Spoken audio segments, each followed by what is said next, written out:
Hello, hello, happy Friday. Welcome to our Friday Witchy Hangout. We do this every single Friday where we get together, we blend our energies, we ask a juicy question of the universe to help us navigate our life. We usually have a pretty good time doing it, so welcome. Today we have a lovely, juicy question. Actually, it's a really sweet question and hopefully it's really helpful in your life, which is, who is your heart opener person, your heart balm person? And this reading is kind of meant to go in tandem with last week's reading, which is, who is your hurt locker? Like, what kind of person with what kind of traits is your hurt locker? A place where you kind of store all your hurts. And so when you meet that person, there might be, a strong attraction or something, but it's so that you can work out your karmas, work out your spiritual lessons, kind of bring all of your hurts to the surface. But who is the heart opener? Who is that like heart balm kind of person? What kind of person? What kind of archetype? Do you know them already? I don't know what's about to come out here in the messages. That's half the fun. So we'll just see if we can't get some type of helpful information. So I guess I'm just going to jump right into this. Every single time I just jump right into the thing, I'm like, is there something else I'm supposed to be doing? But I think we'll just go ahead and get into the reading. So as per usual, we've got 3 piles to choose from. And we also have an anchor card. I used to say that the anchor card doesn't come out every time, but honestly, an anchor card seems to come out most of the time. This isn't one of the choices. It's just like a base kind of foundational grounding energy between all of the piles, and we have the Orphan. So this could be something within you, like if we're talking about a heart balm, this could be something like maybe you feel an orphan, and so it's going to be somebody who kind of speaks to that space or tends to that space, or maybe this person has that kind of energy, or I don't know, anything that kind of gets kicked up, because I do feel like we read the cards together. I feel like if you are at all drawn into tarot, you're an intuitive person, and I feel like you're probably called to connect with that intuition a little more to help you navigate your life, and this is one of the ways that we can kind of do that. And so you might get an image or anything, and then it's helpful to share it in the comments, because I feel like I pick up on like general energies, but there might be something more specific that comes through for everybody. So that is the Orphan. And then we have our pile selection. So if you haven't already chosen your pile, now is a good time to do it. So pile number 1, pile number 1 is the Vow. Pile number 2 is the Sustainer. Pile number 3 is the Siren. So I'll put that back up there. And if you haven't already, do whatever your natural process is. I like to just take time to have all the energy kind of drop within me and around, and then we can all kind of feel connected and just get in the right like energetic space for this energetic process to unfold. And I'm not going to talk you through my process. I'm just going to leave this kind of open-ended, whatever it is that you feel like doing and connecting with. Now is the time to do that. So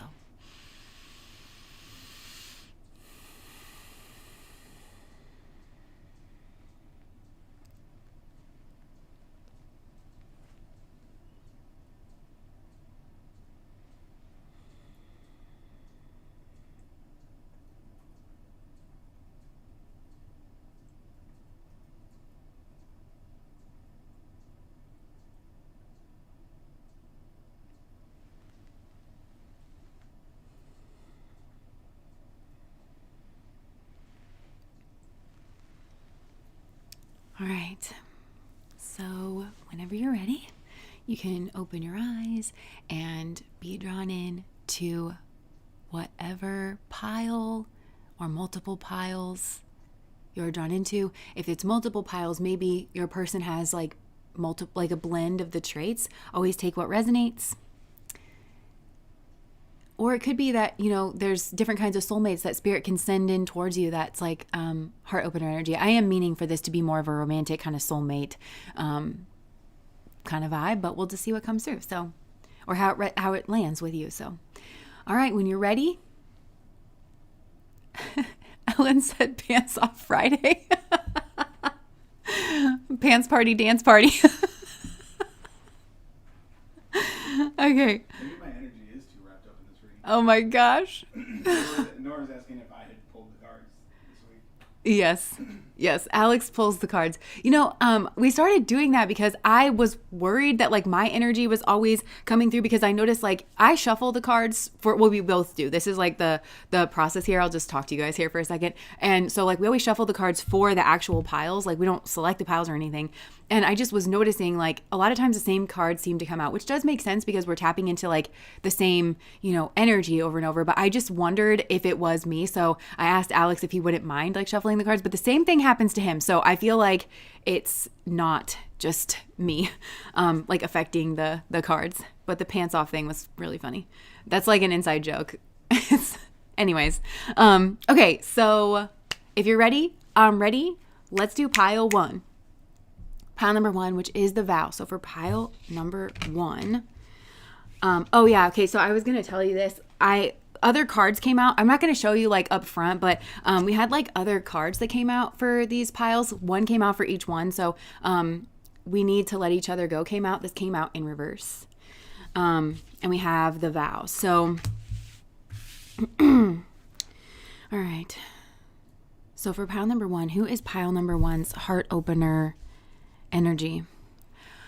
Okay, I feel like this person may well be in another commitment for some of you, and I don't mean to scare you. I don't think this is necessarily going to be like, an affair situation. I think for some of you, and I don't want to spend too much time on this because I feel like you'd be well aware of the situation, this may be somebody where like you ran this person off, or they ran you off, or like something happened where it was like the two of you were supposed to be together, could have been together, but the proper healing balm energy that's like accessible here maybe wasn't accessed. And so that's one scenario. But I feel like actually for if this is like a new person, right? I feel like this person could actually be in a relationship that is on the rocks. I just heard ABUSE. There might be some type of like ABUSE here. It doesn't have to be. I just feel like it's kind of rocky. Like it's been really hard. This relationship has been really hard for one of the parties in particular.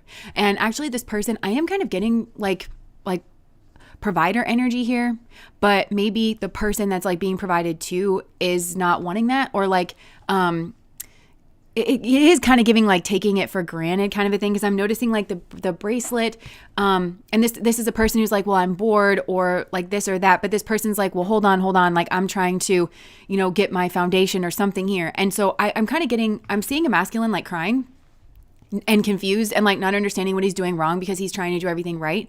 And I feel like he just might be in a relationship that's meant to teach him something, and maybe it shouldn't have gone like so far, but I think he was kind of focused on other things. He was focused on like his job, his work, his career, and was already in a relationship. I feel like maybe it was smooth sailing.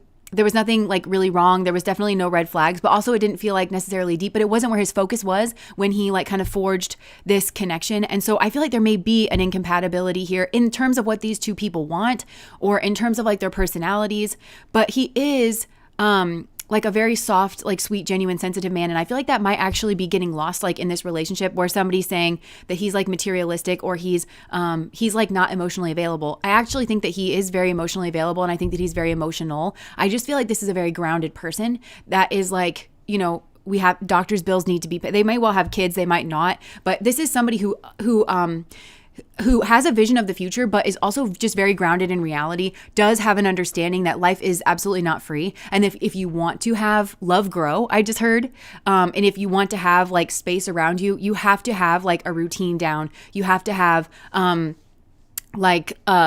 have to have like assets and things like that. It makes it, oh yeah, that's Luna, the emotions.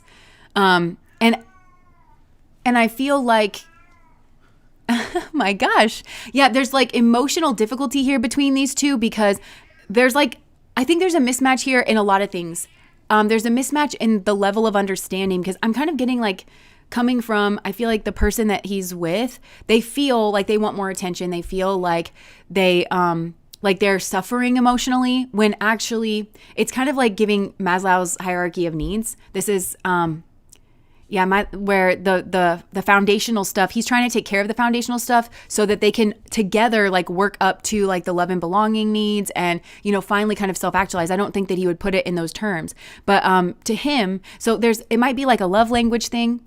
she is going to realize what she had here, that she didn't kind of understand this, and she needs that. She needs this to kind of break, so that something inside of her breaks, so that she is kind of more acquainted with reality, to be honest. But also I feel to put her back on her life path, because I feel like these two were not necessarily supposed to be together, but their focuses were kind of in a strange place. And I'm just getting that there's been, like, see all those moons, like the dark moons, like something hasn't been like right, or like there hasn't been an emotional connection here. And I think that he might have been pouring into that relationship like, no, please don't leave. You know, I have to like be focused on this at a certain, like for right now, I have to be focused on my job, or and he does mean it. I feel like this guy means it, where he's not trying to be a workaholic, but he just knows that he has to take care of what he has to do. And so I feel like maybe when that relationship breaks down, I feel like maybe that's when you and this guy are going to meet.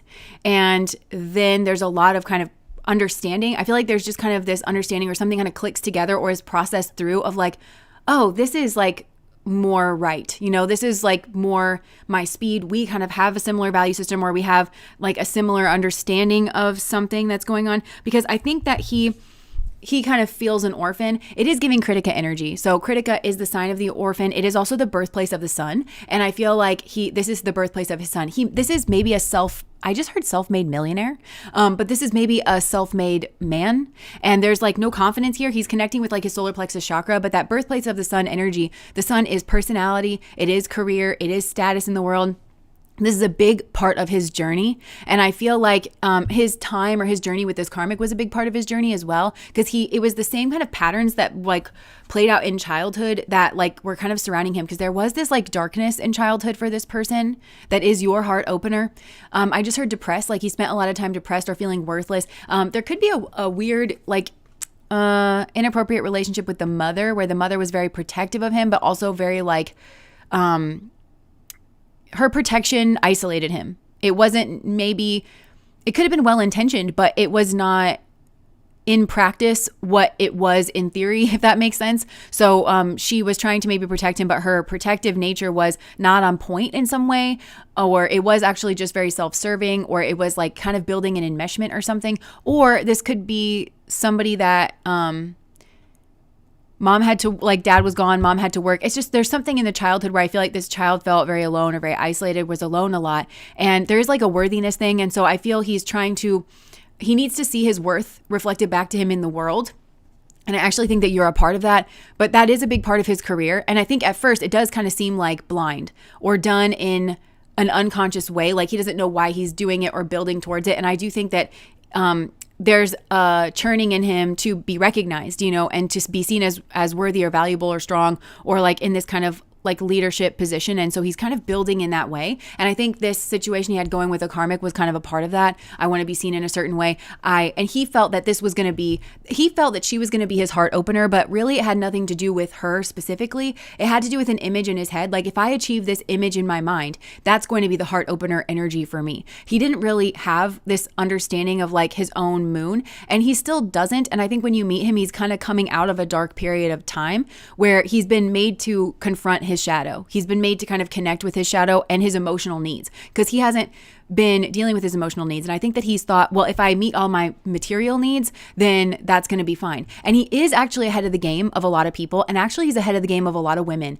that would want to connect with him, that would that would kind of tout on the importance of emotional needs. But just like that Maslow's hierarchy of needs, you know, the material stuff, like setting that foundation in the world, it's very hard to do. And it is actually very, you know, it's hard to imagine emotional fulfillment in a war zone, you know, where everything that you build is constantly being torn down and you have to kind of rebuild it. It's Maslow's hierarchy would say you're out of touch if you're talking about emotional needs, and material needs are kind of like not set. And so I feel that that's where like the two of you are aligning in this way, where, there's a meeting on the emotional needs, and it can happen, like where that part like can be discovered and opened. And it could be that like he brings a lot of material stability. I think he might not have as much as he had, you know, because I do think that there's a sense of her, maybe liking the luxury and the lifestyle more than him. And I don't even think that she means to, or that she meant anything by it or anything. It just seems like this connection that he was in was very superficial. And just, there was no connection. There was just no real actual like chemistry or alchemy. And so as he started to meet his material goals, then and the kind of connection that the two of them had became genuinely more and more apparent, then I feel like also a parent just stood out to me. So maybe they had a child here or something. Like they just kind of started to, it revealed the cracks that were kind of already there in the foundation. And I think it made him feel like a failure. There's something here that's like, it made him feel like a failure because, she left and he had this image in his mind. And that's what he thinks is going to be the answer. That's what he thinks is going to heal him. If I achieve this thing that seemed to elude me in my childhood. Because again, I feel like maybe his parents, maybe he grew up in poverty. So, because I'm almost seeing this checklist, and I don't think, again, he meant to do this in his mind, but I'm seeing like, maybe he grew up in poverty or money was tight. It was always like, well, I would love for you to be able to have that experience, but I have to wait till payday, and then we got to pay the lights, like the light bill, so he was like, well, if I have enough money, check, and then that way his mom, I feel like his dad was either a scrub or was never around. And so his mom always had to work and she was always filling in the gaps. And so in his mind, he's like, then mom can stay home with the kids and always be there and emotionally available for the child. Check, he's going to make sure that happens because check, and then, with himself, if I am strong and if I provide guidance that, so he's gone through this kind of checklist, but, and he thinks that that's going to be the healing. And I don't think that it is. And I think that's going to surprise him that it's not just that, and it can't just be anybody. I just heard that song by Justin Bieber, If It's Not You, It's Not Anyone. And I feel like that's maybe more the connect. Yeah, that's the energy that I feel like he needs to be in. Spirit is trying to get that of can you be a person? I feel like Spirit's ask, I don't think this guy has it in him, to be honest. Can you be a person where you want your soulmate, and if it's not them, then it's not anyone? You can just be chilling, you can just be alone. And I think the answer is no, because he's trying to, it just diverged in my mind. He's trying to fix the, everything that was wrong with his childhood, externally and for his kids, which is really admirable. It's really noble. But, it also just kind of split off and diverged. I heard he's trying to repeat the patterns of the past because he's unconsciously recreating some patterns from the past and kind of doesn't realize it. Because his child might feel alone or separated out from him or doesn't have family or something like that. I don't know. There's a way that he's unconsciously, because he hasn't gotten to the root of it. He hasn't been able to kind of hit bedrock in terms of, they just showed me the moon and the psyche and the psychology and all of his fears. He doesn't know that his fears are driving him. So there is actually quite a bit of unconsciousness in this guy, but he's a very good person. And once he gets material, stability under him, he's really primed and ripe and ready for the emotional journey and for the spiritual journey. I feel like this guy's really with it. I feel like he's very intelligent and he's got his priorities straight. He gets the eggs in the basket in the right order, if you know what I mean. And that's actually really admirable. And so I feel like don't write this guy off because he's been really in the material, strong in the physical, because somebody has to. I mean, there's not a lot. His delusion is we all have kind of delusions that we have to really see clearly and overcome. And his delusion, I think, was, well, if I just do this, this, and this, then everything's going to work out for me. And he had to kind of live that out, I think, and have it crumble like a Jenga tower underneath him. Well, I guess that wasn't the answer. And that's going to put him in a dark depression. And that's going to be the dark night of the soul of, I guess I'm a failure. I failed at everything that I ever wanted to do. And then as he's kind of processing through that, I feel when it gets to a good place or position, that's when he's going to meet you. And it feels, it feels really just nice. It feels really nice. Yeah, because I feel like he was hung up on that. But it feels with this karmic, though, it really doesn't have anything to do with her. And I think that's maybe for some of you that could be healing you, because maybe you would take that personally. But it's really genuinely not personal. It's this idea in his mind. He's married to the idea. And that could be what the karmic reflects back is you don't really care about me. You don't really love me. That's possibly why she feels so lonely. I just heard lonely. I'm so lonely. But everybody here, I feel kind of feels lonely. House in the hills is a house of cards. Blink and the fairy tale falls apart. Sorry, didn't mean to get so dark. Maybe I'm an alien. Earth is hard.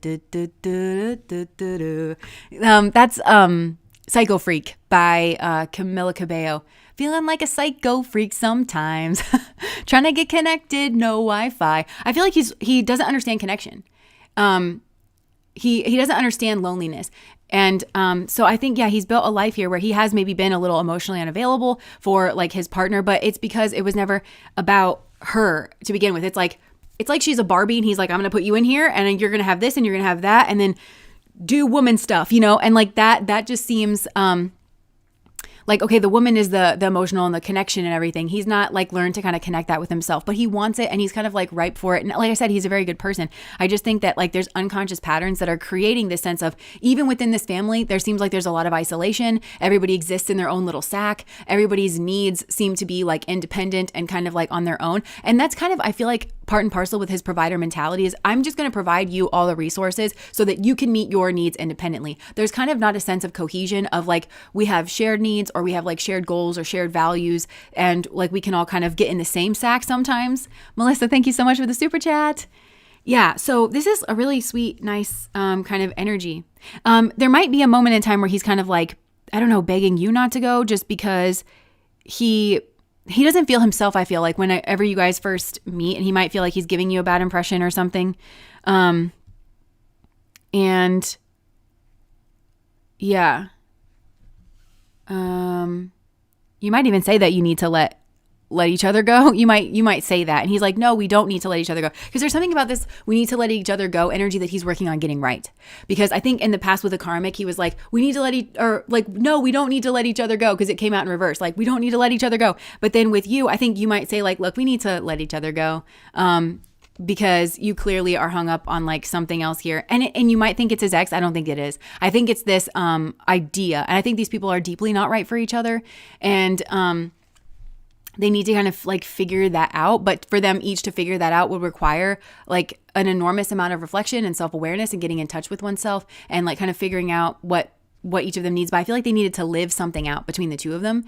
And like in the breakage, I just heard from down here from the ground, I see who you are. I don't know. Yeah. So I think that he might actually end up like having to prove himself to you a little bit, you know, chase you actually a little bit, if not a lot. So how is this your heart healer? I think it's because of this like stability. Something here to do with the solar plexus chakra, maybe with both of you. How is this your heart healer? How is this healing your heart?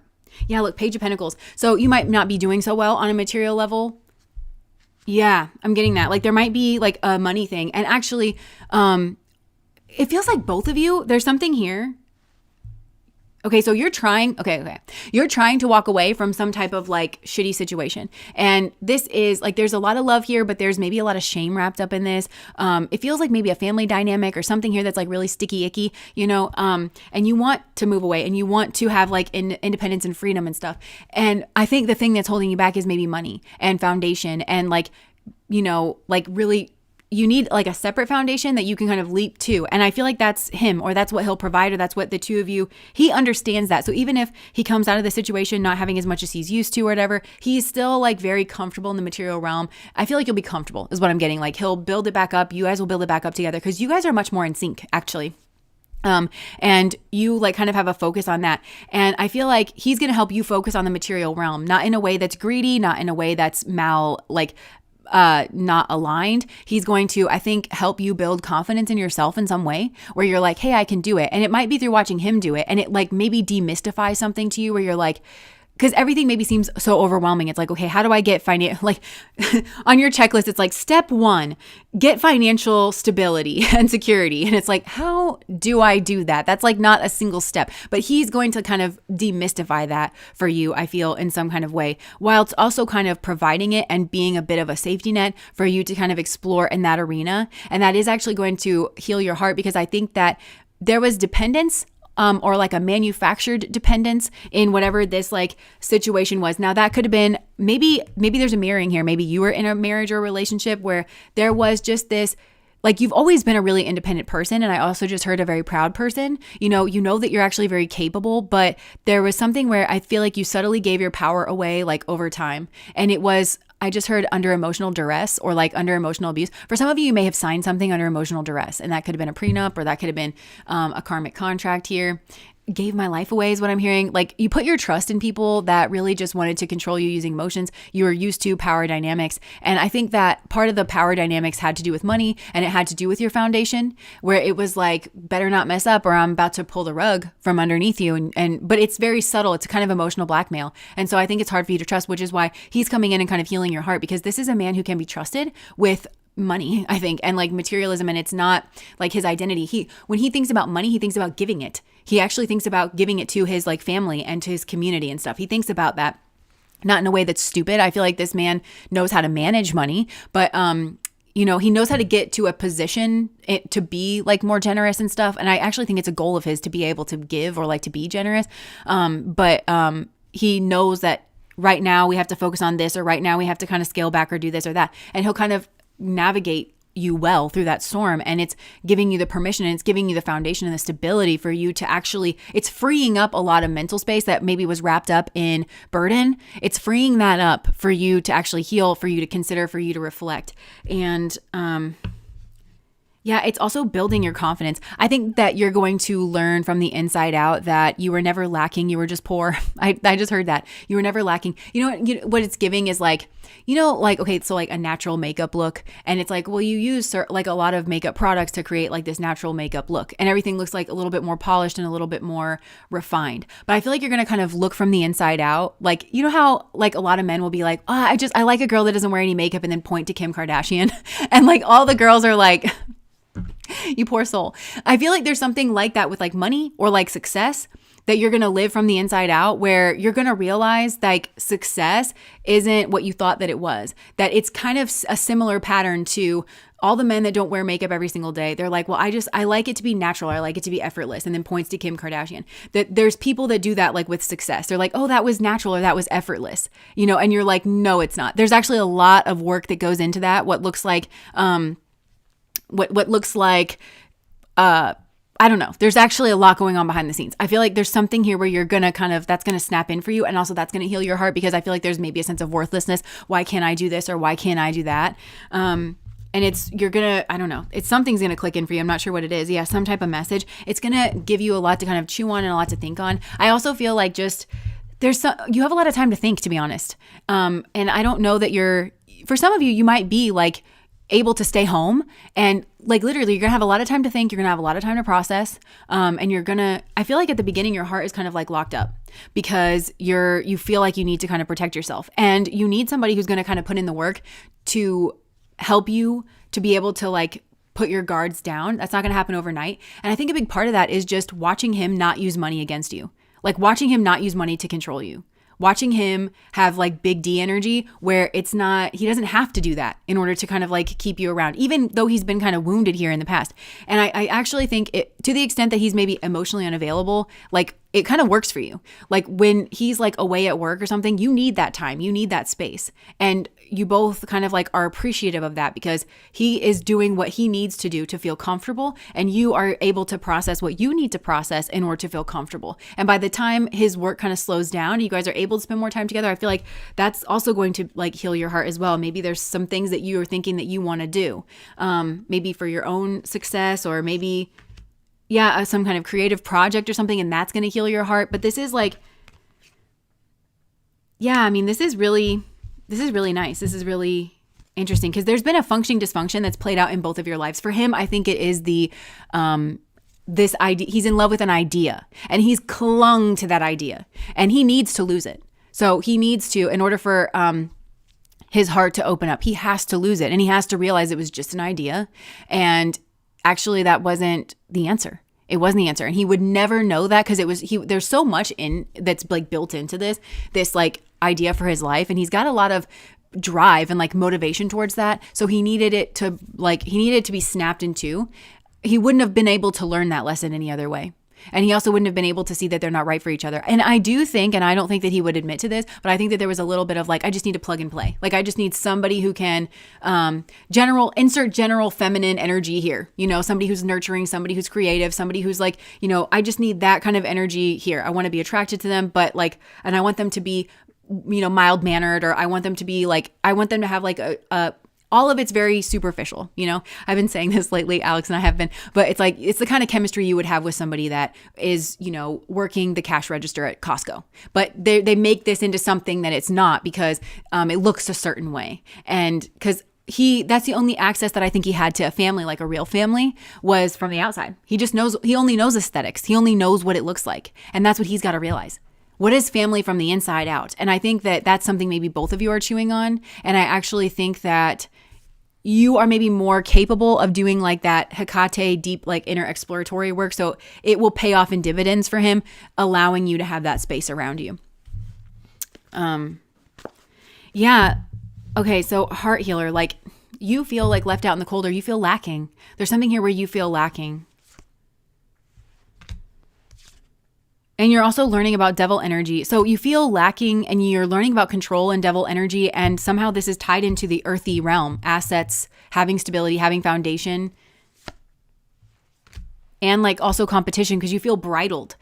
Yeah, you feel bridled. And bridled is a funny word too, because bridle, so I think you're very wary, or you're very afraid of marrying someone, contractually signing yourself to somebody that would have like a certain level of power over you, because I think your power and your success is connecting with who you are as an individual and being able to connect with it first of all, and then like bring it out into the world in a way that you have full control over, because I think other people have tried to tamp you down and tell you that you need to be a certain way in order to fit a certain image, in the world.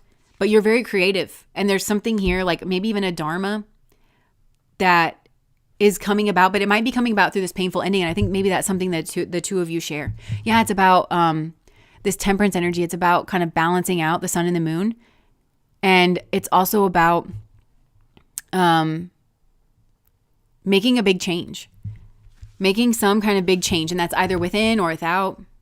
And this is mirrored. I actually think that he's going to see something like the value of this like dharmic energy that you have kind of forming around you. He's not going to fight you on it.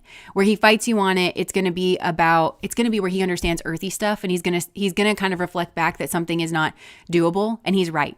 If he ever reflects that, just know that, you can ask him some fleshing out questions to make sure that he's not just, making a snap decision, but he understands like some type of like material. This is demonstrated success. Somebody who knows something in their head doesn't know it at all. Someone who can actually make it manifest in the world. That's who this guy is. He actually, he's done things. He knows in his mind, but then he knows through doing. This is a well-worn path is what I'm kind of thinking. Yeah, I feel like somebody here had to lose what they thought was a wish fulfillment, but then they also have to realize that it was hollow, superficial. There's a strong cling here. And I think you're very independent, and like you're also learning. And that's something that's like in a way healing his heart. But any other way that you are a heart, that this is that he's your heart healer, there is some type of blockage. Maybe not being able to talk to an emperor figure.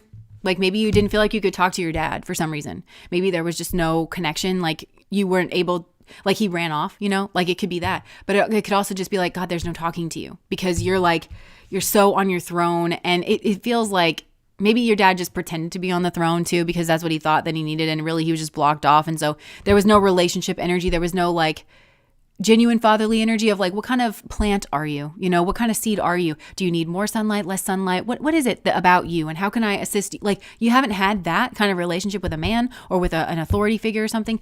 And I feel like he's an emperor and he actually cares about you. Yeah. And he shows you his like page of cups side, where it's like, tell me more about that. Or like, he's really creative actually. And he's very interested in those things. And funny bone, maybe. Something where it's like, that's not funny. Like, maybe you would get laughed at. Like this emperor figure from your past would like, like, who do you think you are? You can't do that, but like this guy's gonna be like, that's not funny. Like, and he might make you laugh, but it's like in appropriate ways. And then he'll tell you like, no, we don't laugh at that. It's helping to get you into a flow state. It's helping you to like release and stop trying to control everything. This is really about not even mindset. This is about getting you into a like right energy. And this is going to take some time, and it's going to take, I just feel like this is a group that because you've been so controlled, or there's everybody was like kind of just always at you, picking at you, like always having an opinion about you and how you express yourself and what you should be doing and what, you should be doing this or you should be doing that, you just have never, even in your childhood, you didn't get to know yourself. You didn't get to connect with yourself. You never got the message that was worth doing, or that it was, you need to be this, that's the road to success. And it's not for you. And so you had to, I feel like it's just going to take a lot of time to kind of just allow all of that to kind of go away. And I just feel that the reason this is like a heart healer energy is nobody could tell you.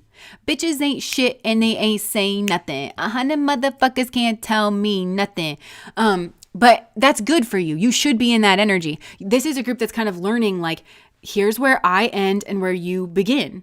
And I think you are very comfortable, the two of you, having your own separate spheres. Whereas before I feel like there was weird enmeshed energy, and that kind of goes in with his mom and it's us against the world and we have to be this weird. And no, the two of you are actually okay having like your own spheres. Believe it or not, that's what he actually wants. The sun is a very independent energy, and it doesn't like to be mollycoddled. And I feel like you don't really mollycoddle him, which I think is actually like really good for him. But the two of you are okay in your separate spheres. That just allows this to all kind of fall away, and for you to sniff around, because you're a very smart person is like what I'm getting, and you pick up on like little patterns and stuff. And so you're going to it allows you the space to reach your own conclusions about who you are, what you want. And that's really good for you. And I just heard momentum. Before you can build momentum, some of you might feel troubled that like, it doesn't seem like my life is going anywhere. It's because it's internal first for you, babe. I just heard that's because it's internal first for you, babe. And you have to kind of be turning the ship around. And so it's going to look like nothing's growing or anything, but it's because you were pointed in the wrong direction and you were just kind of pulled in all sorts of directions and you didn't really know who you're supposed to be. And there could have even been alphas like around you that were trying to compete for that alpha energy of like, I tell you what to do, you listen to me over that person. And it was weird and just like power dynamics. And Angel, thank you so much for the super chat. And so you need that to fall away, and you need to be just allowed. And he's not really allowing you. It's just you need the space to figure out what you think and what you like and who you are. And that's going to naturally turn you in the right direction. And then I feel like there is something that's going to start taking off. And also, this is a guy who is not at all intimidated from taking a backseat, like in whatever it is that you are doing, because he's accomplished his own shit. And he's got his own masculinity where it needs to be. He's achieved his own thing in the world, and it does not take from him at all to sit backseat to you while you are like, I think there's this thing that I want to do. And this is a guy who'll be there at like your first awkward stand-up comedy night, where there's like 3 people, this is the guy that's like, yeah, like in the audience. And it's genuine. It feels like really genuine. So yeah, anything else that wants to come out? I feel like he's healing you from some type of 7 of Swords energy. Like you might feel still attached to this, like something that maybe you thought was your twin or you thought was your soulmate, or even just this group, like your family situation, that there's like still a lot of love there, but there's just so many fucked up dynamics. And it's hard for you to kind of pull that apart because you do genuinely love these people or this person or whatever this is. I think it's like these people, you genuinely love them, but they're kind of fucked up and they use like power dynamics. And I think you've had to realize and accept that it's impossible. Like you can't make it work with those people because they continue to play power dynamics, and love can't grow in that environment. And so you have to kind of keep yourself separate. I think he's going to help you realize that. Yeah, 2 of Cups. He's going to help you understand what love really is. Look, because he brings something to you. I feel like this is maybe a group. Maybe you didn't realize it until I just said it just then, that nobody's ever brought you anything. It's not that nobody's ever physically handed you something or like physically given you a gift. I just saw from Greece, Sandra D, where she's like, you can keep this like piece of tin. It's not that somebody's not ever given you anything, but it's like somebody's not giving you anything of real value, and somebody's never given you anything foundational. And this is going to be a difference. You're going to say, oh, wow, you're just handing me foundation energy. What? Because you see value in me? What? Like, I feel like this person like very much does see your value.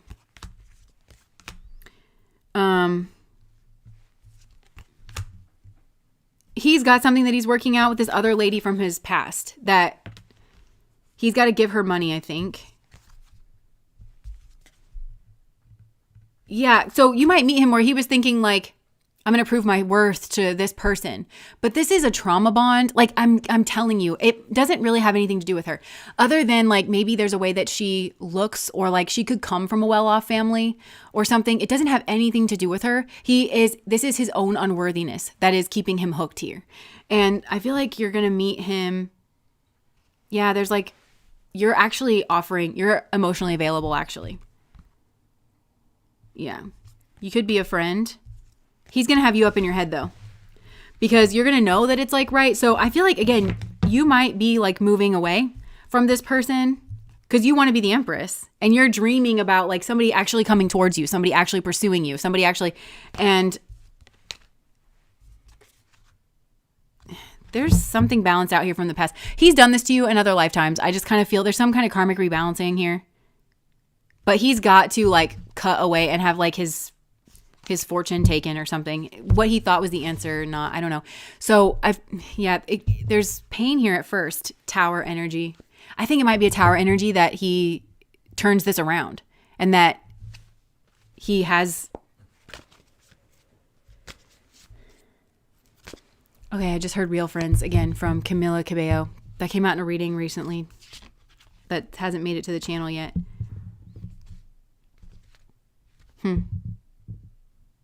Yeah, I'm not sure. I think he feels something special whenever he meets you.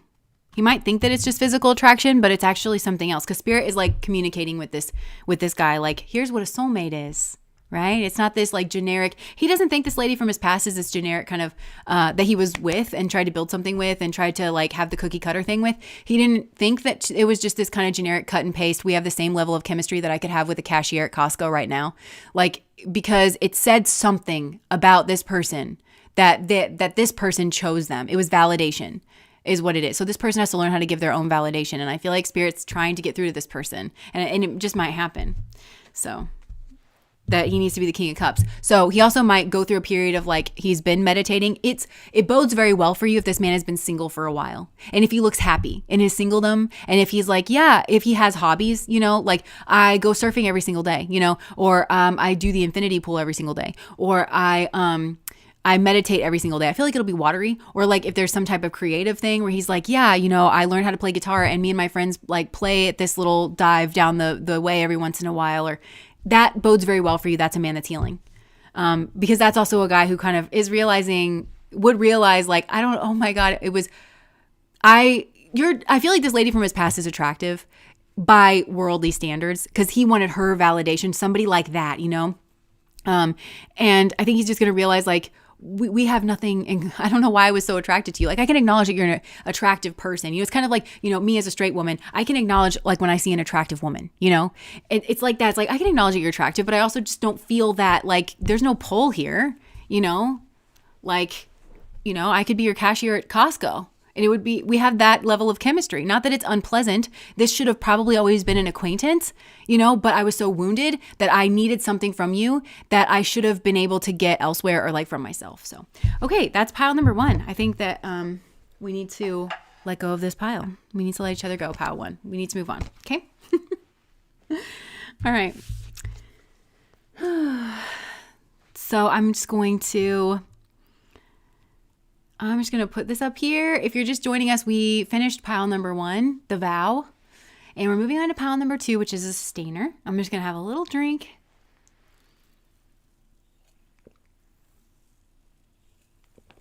Not my dad, my ex, yeah. Oh, Pezzle Owl Musing said, so vow is like committing to the self and knowing what's best for us and showing up for our own life. Then this guy helps us to be like, you got this, girl. Probably because he's done it or doing it. Yeah. Yes. Yes, yes. Sadly, we've already met and I'm moving away after over a year. This guy not being able to break away from the Hierophant energy. Oh. Yeah. Remember when I said at the beginning of pile 1, I was like, well, there's those of you where you already ruined something with somebody and you would know that very clearly. I feel like that's kind of where this is probably going to go. Maybe for him. Okay. Let's compassion. Compassion. I don't know why I feel like I want to say this. I have such a strong personality and like strong opinions. It's something that I can kind of like finally admit. I've always had that, but like I never, I don't know, was like allowed to be that. So it's so hard, like having strong opinions and then like also being compassionate. Like, can you do both? Question mark, asks the Gemini. And maybe that's like leading into pile number 2, because a lot of times like when I have these kinds of things, I'm like, I don't know why I want to say this. Like, I guess maybe this is leading into pile number 2. So let me just spray myself with some rose water. Maybe that'll help.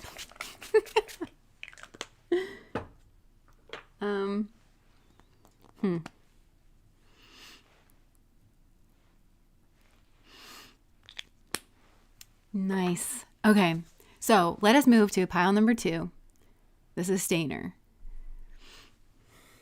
Where is it? And the card that came out for this one is just being near you is intoxicating.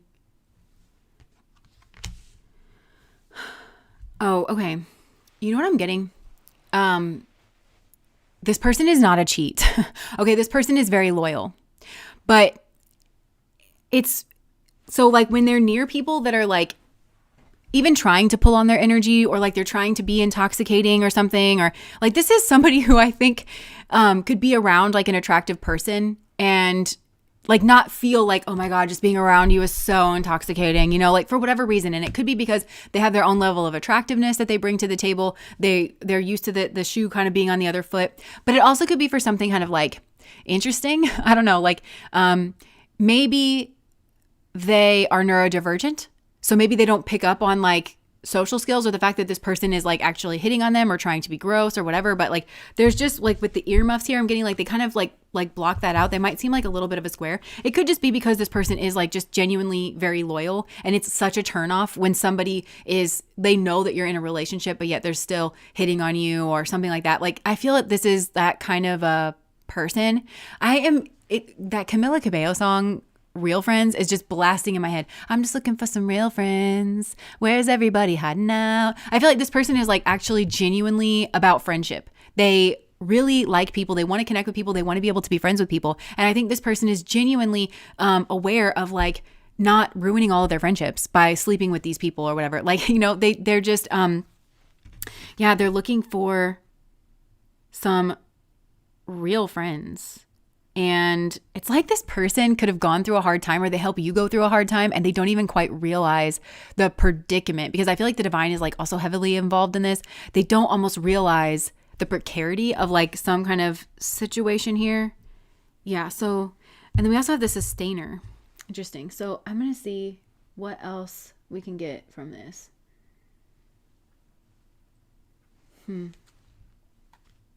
Look, blocked romance. This person like blocks romance or has blocked a romance. Somebody was trying to kind of, this is a person who like, if they're with you and their ex reaches out to them, they'll block it. They'll like ignore it. They won't respond like at all. Or if they do, like they'll tell you about it. Like there's some type of like blocked romance here. Pop the question, true colors. This person kind of feels like if you're going to ask me a certain question, like you're revealing your true colors kind of a thing. It could be because this person like lost a romance in the past, or they don't want somebody like up worried about them. This is like kind of a nice energy.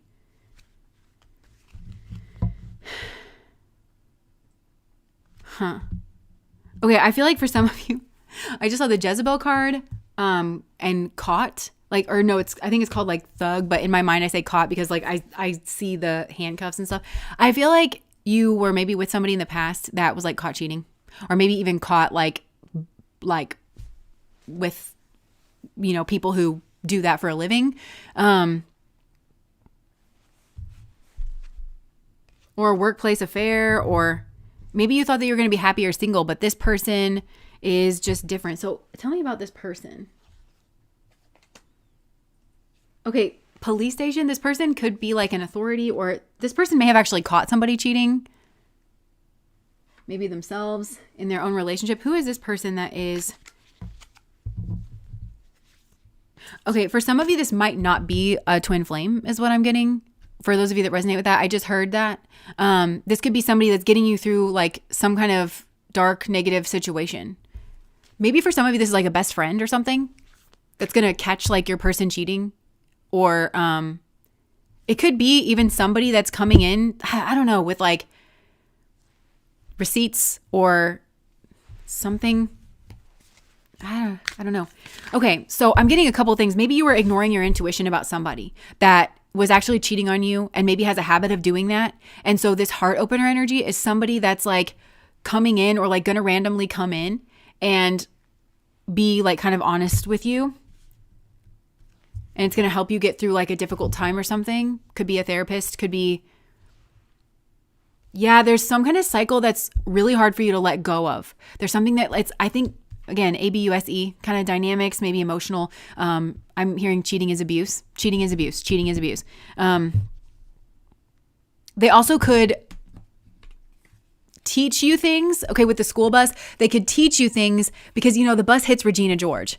That helps you identify like a mean girl, you know, that's kind of in your presence. That's maybe damaging your heart. And that could be because maybe she's a cheater. Maybe she cheats with like your people or something.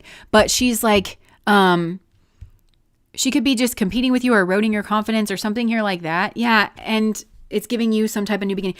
Okay. So I just feel that there is a reference here to a heart opener that's coming in almost like a Uranus energy, the spark kind of out of the dark to help you click something together and realize something here. With the school bus, it's teaching you something, but the school bus, in this case, there was an impact, you know, and that taught a lesson here. Somebody here is coming in, it's having like a strong, quick impact, and it's helping you confront something or realize something here and starting you off on a new journey. And I feel like this is a journey, like even within yourself, because notice that she's like all in her Mean Girls get up here, like that outfit. But then this is the outfit that she first wore, and it was Damien's shirt and everything. So, oh, I'm so sorry if that was so loud. Oh, but that could be the Uranus energy. This heart opener may have that kind of vibe of like, I'm so sorry that was so abrupt and that could have been so loud. It's like they were, okay, because this is the Two of Wands, which to me, it's like Mars and Aries. So, and usually it's like that guy on the balcony looking out at the world. So it's like this person has achieved something within themselves. This person has achieved completing this cycle, whatever cycle it is that you're going through, that keeps wounding your heart. And it feels like with a feminine energy or the high priestess, like connecting you with your intuition. That's what this person is saying. Like, look, because I just feel that there's been signs and signals here that you were kind of ignoring between two people, and that could be, say that your man's is cheating on you and he keeps making weird jokes or something. Like you don't entirely know the meaning of, like with one of his friends there. And your intuition is like telling you something's not right, or you're seeing like weird little looks between them or something like that. And then somebody's kind of coming in to like just kind of blow this wide open. That's interesting. Yeah. Four of Wands. And this is oftentimes a reunion card for me. It's a party card, but look, it's like everybody's in there like freaks and geeks, you know, kind of just like dancing around. So this could be with somebody. Yeah, somebody here is saying use your intuition about this. You know that something is not right. Just being near you is intoxicating. For some of you, this could be somebody that's like snapping you out of something because you might be drawn into somebody who's with somebody else already. And somebody's going to be like, snap out of it. Snap out of it, okay? He needs to wrap that up. Maybe literally snap out of it. Like this person is with somebody else. That says something about who they are. Like get out of the fantasy here, you know? And that's kind of like, I feel like it's like the boat that you're on the boat going through like siren filled waters. And somebody here is like reminding you like that siren song sounds like it's a wish fulfillment. It sounds like it's a fantasy come to life, but actually it's luring you off of your boat and it's going to eat you. That person is a heart opener. And then I almost say like, then looking back, you can see it clearly. Like once you're kind of through it, looking back, you're going to realize, wait a second, that person is like helping me to open up my heart because I didn't get devoured in like the siren infested waters. Look, the Magician. Somebody here is going to light a match is kind of what I'm getting. And they're just going to show you that everything was soaked in gasoline. Like just to begin with, like they're just going to like light this match. I'm not sure. So tell me more about this heart opener. This is somebody who's actually protective of you and they have snake energy, but I feel like it's positive snake energy. Yeah, it's really, so I don't really like snakes. They scare me. But there was this one snake when we lived in Colorado, and I don't know why I could just tell it was nice. I could tell it was a girl snake. Maybe it wasn't. I didn't like check its genitals. I don't even know where its genitals are. But like, I was like, I think that's a girl snake. And I think she had like warm mama energy, and I was not scared to walk by her at all. Sometimes she would be like laid out sunning herself on the sidewalk. She was so chill. And I really liked seeing her. I would actually feel like happy seeing her, And I feel like that's what this is getting me. Somebody here like speaks snake, they understand snake. And they move, snakes move in an interesting way. They're fast and they're windy and stuff. So this person can move in that way, but they use it actually to protect you. And they use it actually to, to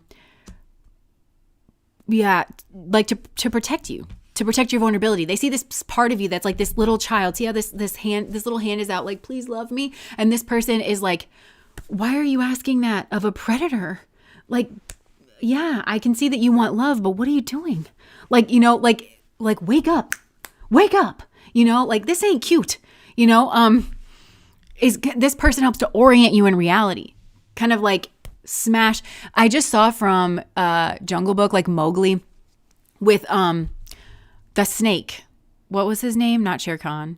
That snake, with the hypnosis eyes, like towards Mowgli, he's got them all like wrapped, like has them all like wrapped up and like, and this is Bagheera.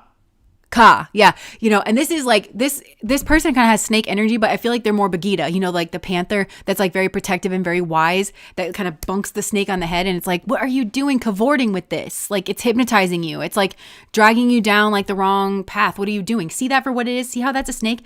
It also reminds me of this story I heard.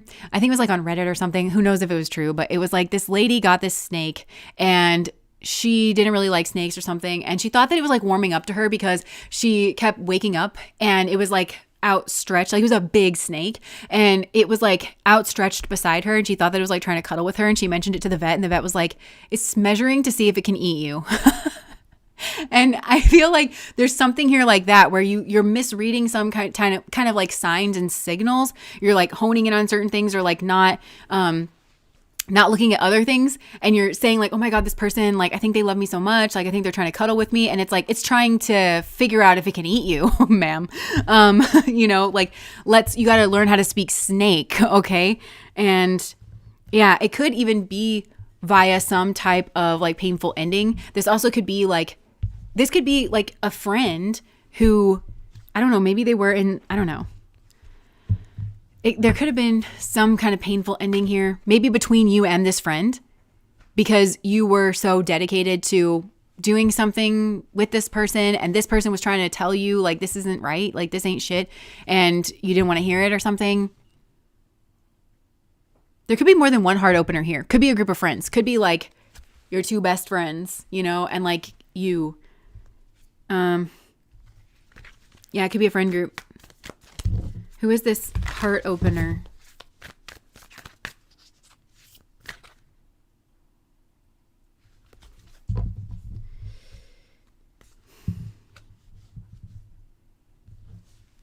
It's just kind of repeating messages now, but let me see. Who is this heart opener? Actually, this heart opener is a wish fulfillment. It's some kind of manifestation of like a wish that you made. Yeah. Okay. So say for instance, you want a love that's like your love to stop time, and you start aligning with this karmic, and it's all dripping in fantasy. And this heart opener is the one that's coming in to pop the bubble so that you can navigate through a very tempting kind of time and get to the other side where you actually can have a genuine love and you're not wrapped up in some weird karmic bullshit. Because I'm seeing these two, I almost am getting like earrings, and Jesha like rules over earrings. I'm getting like there's maybe a couple, karmic couple is what I'm getting, because Jesha kind of dominates over the material world. They typically have like a lot of money.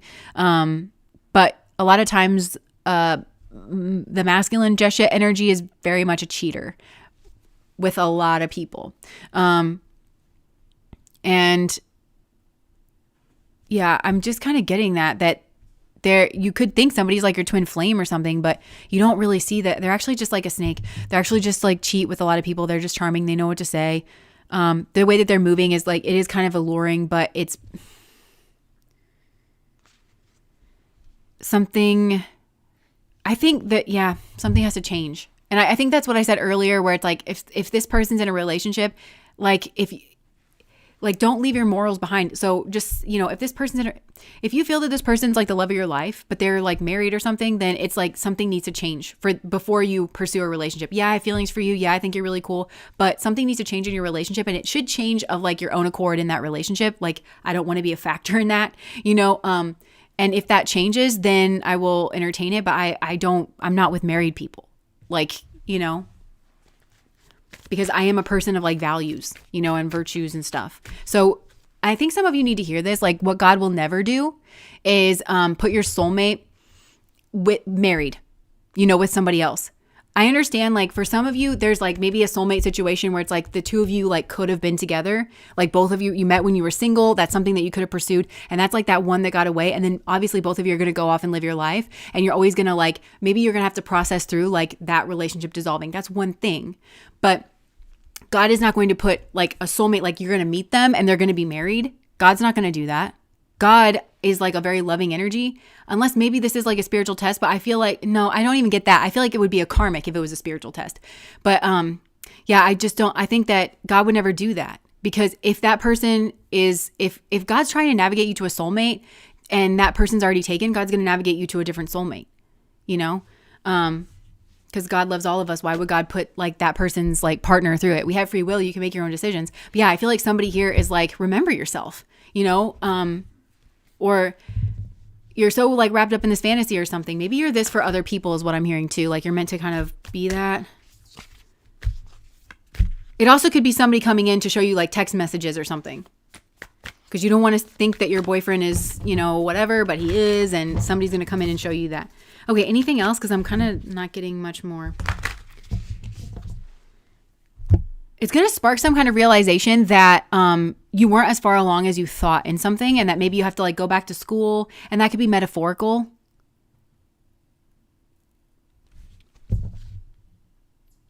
Yeah, I actually think that this is going to induce some level of like humility or maybe humbleness or shame, because and that's like kind of bringing it to the surface where you were like, well, I thought that that was my person because they're like so successful, and a lot of my brain, or I was really swept up like in that, and this person's going to pop it, and then you're going to have to kind of if you let them, if you're not clinging to a fantasy, if you let them, and then I feel like you're going to be confronted with like shame and humility of like, there's certain things in you that I think you were also not wanting to see, that was like you were focused on connecting you to that person. And with all of that gone, you're just kind of left with yourself again.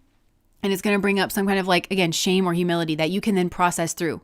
Okay, what is this? Where is this coming from? Yeah, because even if you got with that person, I feel like it wouldn't go the way that you thought. It's not going to be that fantasy. Like, that person's never going to leave their wife, or if they do, it's not for the reason you think.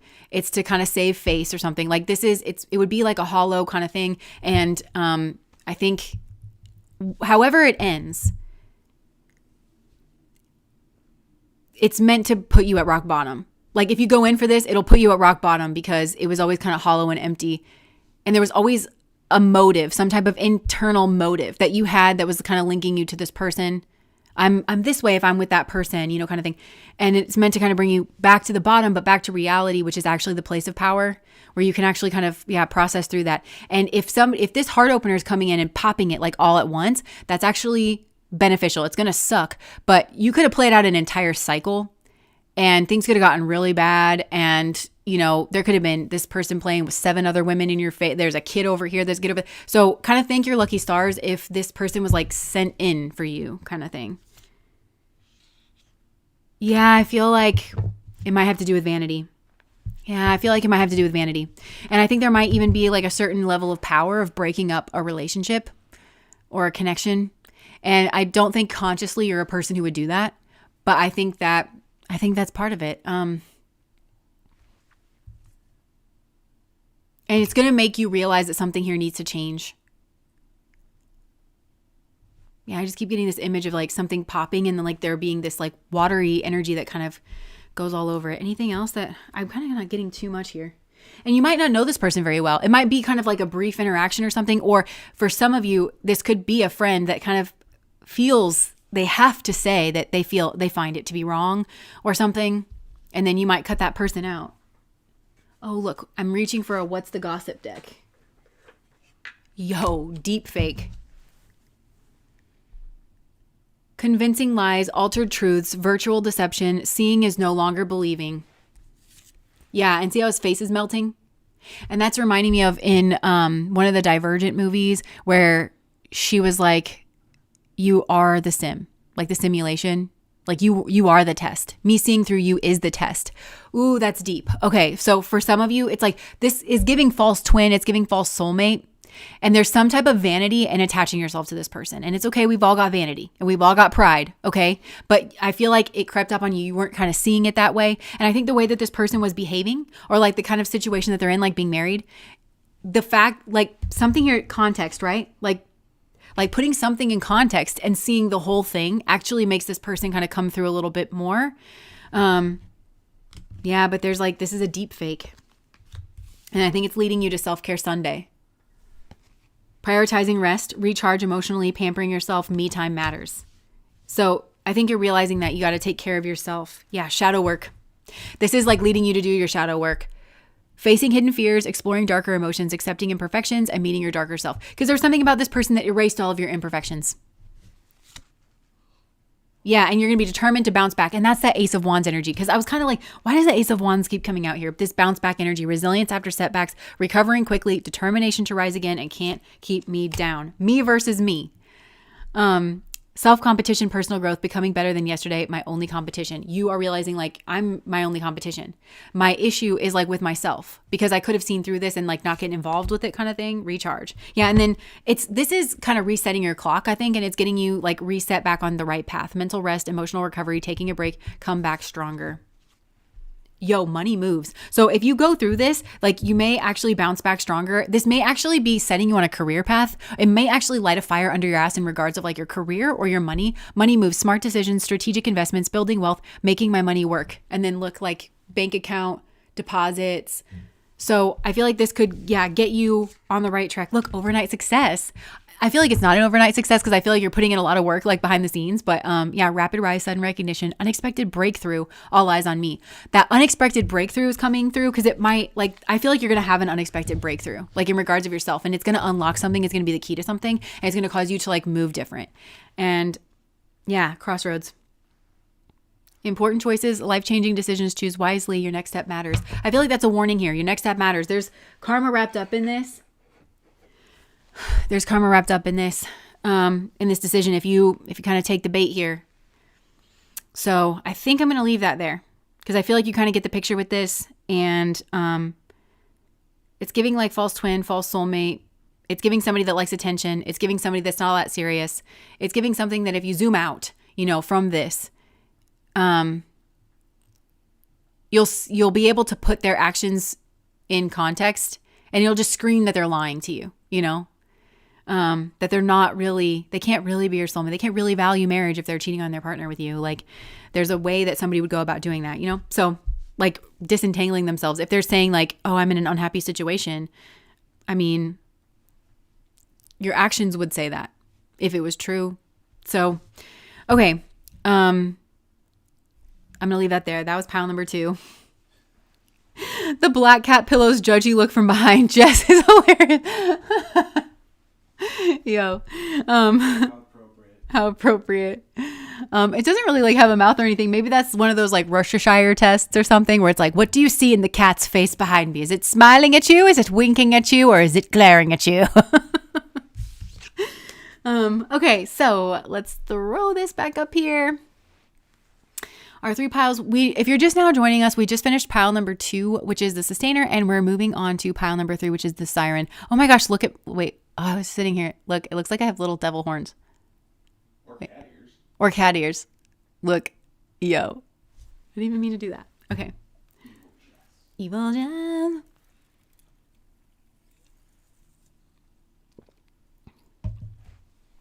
Tia said, also, Jess, I don't have financial problems. This man created it. So now he is a manipulator. He is just greedy and needs me to grow. I'm good without him. Yeah, maybe that's another thing in pile number 2 is that, what? The letter alchemist.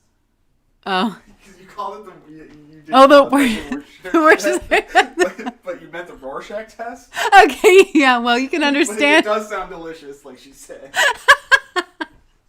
Yeah. Actually, that's a good test, too, rather than a visual thing, but like a taste-based Rorschach test, that would be interesting. Yo, I would do that. I would do that for fun on a Saturday with some cheeses. Also, I had a salad yesterday, and it had blue cheese crumbles on it, and frankly, I don't like blue cheese. And I hadn't had blue cheese in a long time, and I thought maybe I will like it. Maybe my taste buds have evolved, but nope, they have not.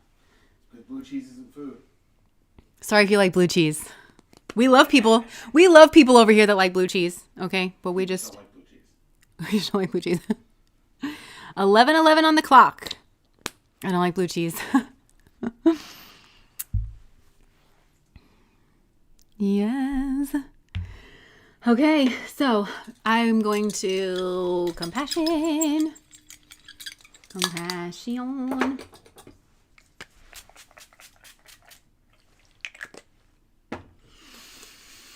Ah, so fresh. I just saw, oh my gosh, what's that lady's name? You look like the 4th of July. I don't know. Yeah, that lady. And she also plays Hilary Duff's mom in the Cinderella thing.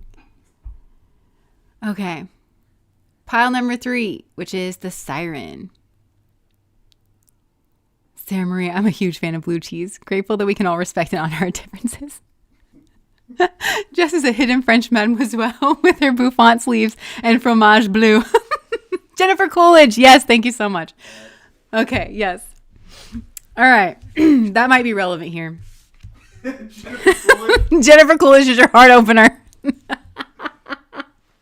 Out here doing the Lord's work. Either that or you could be the Jennifer Coolidge. You could be the Jennifer Coolidge. Oh my gosh. Okay. So pile number 3. Okay, so I'm just like genuinely laughing. So maybe this person like makes you laugh. Am I gonna get another? Okay, actually, I forgot about this. I wrote this down earlier and I didn't know why I was channeling it. And I am kind of feeling like maybe it's coming through in pile number 3. See, I'm not lying. I wrote this down. Mr. Knightley and Emma. And I was hearing that quote that says, okay, so it's like they're sitting in the parlor, in like the living room or whatever, and they're just having a quiet evening. Mr. Knightley is reading and he's hearing Emma speaking with another lady, another little young girl, and they're having a conversation, and Emma is trying to like matchmake her because Emma likes to matchmake people. And that other lady is telling Emma like, oh, well, you're so handsome, like you're so-and-so says you're the most handsomest woman in town. And Mr. Knightley kind of just like looks up. He looks like totally like not amused. He's always like just like looking not amused with Emma, but he's like, considering how very handsome you are, you seem little occupied with it. Your vanity lies another way. So I feel like your heart opener here, this might be a very attractive group here, like with the Siren energy. And I feel like your heart opener could be more of like a Mr. Knightley kind of person that is just kind of like removed from it a bit, like acknowledges it, but is like kind of really sees you and is like, oh my gosh, like your vanity lies another way, sees that, because Emma's vanity lies in her mind. She likes to match make people. She likes to kind of, see around like what other people are kind of doing. So he sees her attractiveness, but he's not preoccupied with it. And so he can see like deeply into the kind of person that she actually is. And the other thing, the other scene that was coming to mind was there's a scene where Emma does a painting. And the other thing about Emma is that even though she's very wealthy and she has access to, the best tutors and stuff. So if she wanted to learn how to play piano really well, she could. If she wanted to learn how to paint really well, she could. But she kind of barely applies herself to these kinds of things. And you kind of see her juxtaposed with other people who are very accomplished. That's kind of another thing that's coming through that scene where, I can't think of her name. There's another woman, Jane Fairfax. Oh, Jane Fairfax. One must tire of hearing about Jane Fairfax, because Jane was very beautiful. She was, born more into poverty. That girl can play the piano, but it kind of took everybody like by surprise. And so Emma was just kind of fanning herself in like this nervous way. And Mr. Knightley sees it and he just can't help himself. He's like, it's very nice of you to let Jane play the piano. And she's like, I hope I'm not often deficient for what is due to my guests at Hartfield. And she kind of makes this like snide remark, like, for as long as I can remember, I've been compared to Jane Fairfax. Everyone says that we should be the best of friends. With Jane, she who is so accomplished and so superior. And Mr. Knightley turns to her and he's like, well, she certainly is accomplished. Meaning like, you are superior, Emma. You think that you are superior, right? Like she actually has to be accomplished because of like her station in life, whereas you are the one that's kind of like holding yourself superior. So I feel like your heart opener here is somebody who maybe is a bit dry, like in their delivery, or maybe is a bit dry in their sense of humor, but somebody who can match you intellectually. Because I do feel that this is a group that just like, you are very attractive, and I kind of think that you can get away with stuff that way. Not that you're trying to or you feel like you need to, because like he said, I think considering how very handsome you are, you seem little occupied with it. But it does provide a certain kind of shield from a lot of people who would just want you as a side, like, oh, I almost said side piece. So take that as it resonates. Or for somebody that wants to wear you like a piece of jewelry because like it looks good to be with you, or they're just so occupied with your looks. Like I think that actually the person that is your heart opener is somebody who can match you intellectually, somebody that you can kind of spar with, somebody who has their own ideas. Because Mr. Knightley is always challenging Emma too, like with the preacher man, Mr. Sorry if you haven't seen Emma. I'm sorry if this isn't making sense to you, but I feel like I'm doing a pretty good job of explaining like the parts and why it's relevant. I usually try to do that, but Mr. Elton is the preacher, and so she's trying to set him up with one of her friends, that young girl from the beginning, and she thinks very highly of Mr. Elton because just like people can be dazzled by her and like her beauty, and she always looks very well put together. She falls for Mr. Elton's superficiality because he's a preacher, and because when he's amongst women and when he's out in town, he is very charming and he seems very affable. But Mr. Knightley warns Emma and says, from the things that he says when only men are present, I fear that he is not the man that you think he is. He does not seem to want to like throw himself away. He's actually angling for like your wealth. And she kind of can't believe that because he's a preacher after all, so she's falling for like his image, so you need somebody who I think can kind of match your mind, who can match your mentality, and who also can kind of like see beneath the surface. Because he is just always constantly calling Emma out. And there's the last scene that I'm going to tell you about. Okay, so there's another scene where Emma makes this painting of her friend, right? And it's like 2 squiggly lines and a smudge. And it's like just not like very good at all. But Mr. Elton comes in and he's trying to like really gas her up. He's like, oh my gosh, Emma, like your skills are so good. Like we have to get this framed. And Mr. Knightley does like, I don't know, the old timey male version of like, like with his face, like that is atrocious. But like he doesn't really say it, but he's never like really feeding into Emma's vanity because he looks around and he thinks that everybody just feeds into her vanity. He just like gasses her up for kind of no reason. And that might sound like a certain way, but I feel like maybe this is a group that needs somebody who is just going to tell it to you like it is, because it can be really hard for you to kind of ascertain what you're good at, what you're not, what's a sincere compliment, what you're not. Maybe that's because maybe some of you are. Emma's a lot of things, okay? She's wealthy, she is intelligent, she's beautiful, she's strong-minded, she's witty, she's a lot of things. And so for a lot of you, I think it can be hard for you to understand if what somebody is reflecting back to you is their honest appraisal of you or like your work or something, or if they want to garner something out of you. So I feel like you need somebody who you can absolutely tell has no interest in blowing smoke in your ass. And you can really tell, like when he said, he's like, your painting that is 2 squiggly lines and a smudge. Like, it's important for you to kind of have like that feedback, but he loves Emma, obviously. And, they want to tell you how they feel, because maybe like you've been in connections that were like very schmegdual. And a lot of Camila Cabello coming through, but I just heard, tell me something, say it with your hands slow. Okay, well, that's all that's coming through. But that song might have more messages to it. But there's like, maybe this is something where it's like a schmegdual, like you're used to schmegdual connections because people kind of chase you for like your body. And so there's a lot of like chemistry and like nonverbal kind of showing people that you care. And maybe that's part of it here of like nonverbal stuff. But I actually think that, because this over here we have, I want to tell you how I feel. So somebody who will tell you how they feel about you. And okay, this is apparently brought to you by Emma. I didn't even know like why this was coming through, but at the end of the movie, when Mr. Knightley like actually opens up and is trying to tell Emma that he likes her, first of all, both of them are so just mentally sharp and just kind of mentally with it. She knows what he's about to say, and she's kind of feeling a certain way, but there's a lot going on in the silence, and he's like, no, I have to tell you. And he's just so determined. And he's like, why? I don't understand. Like, what is this squeamishness? And she's squeamish because her friend confessed that she liked Mr. Knightley and she doesn't want to break her heart. And he doesn't know that though. And so he's like, but I must tell you, Emma, I must tell you. And I feel like even though like it's hard, like I must tell you, like, somebody who's actually going to tell you. And I feel like that might be different for you, where it's not a schmegdual thing.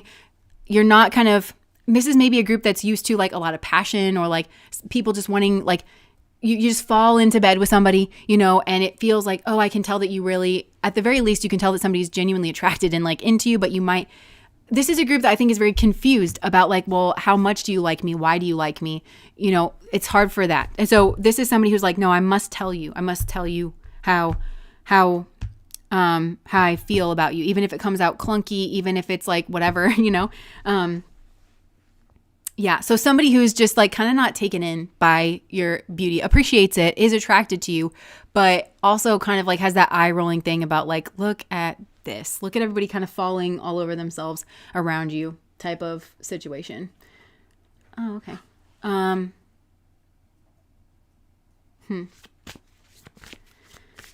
So who is pile number 3's heart opener?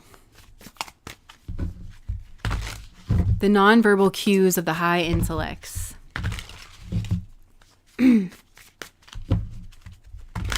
Black Tree says, beautiful analysis and integration with the reading, Jess. Thank you so much, because I was worried that I was like a little bit all over, and I'm like, man, if people haven't seen Emma, like that might not make sense. But okay, so who is pile number 3's heart opener? Okay, the adventurer is at the bottom of the deck. Bold and spontaneous, lives for the thrills, but schedules are a foreign concept. For some, maybe this is like, maybe that's the heartbreaker, or maybe, who is this person's heart opener? Because I did kind of stop abrupt. Okay, we got the DJ and the bartender. This is all kind of coming through as heartbreaker energy, but who's the heart opener?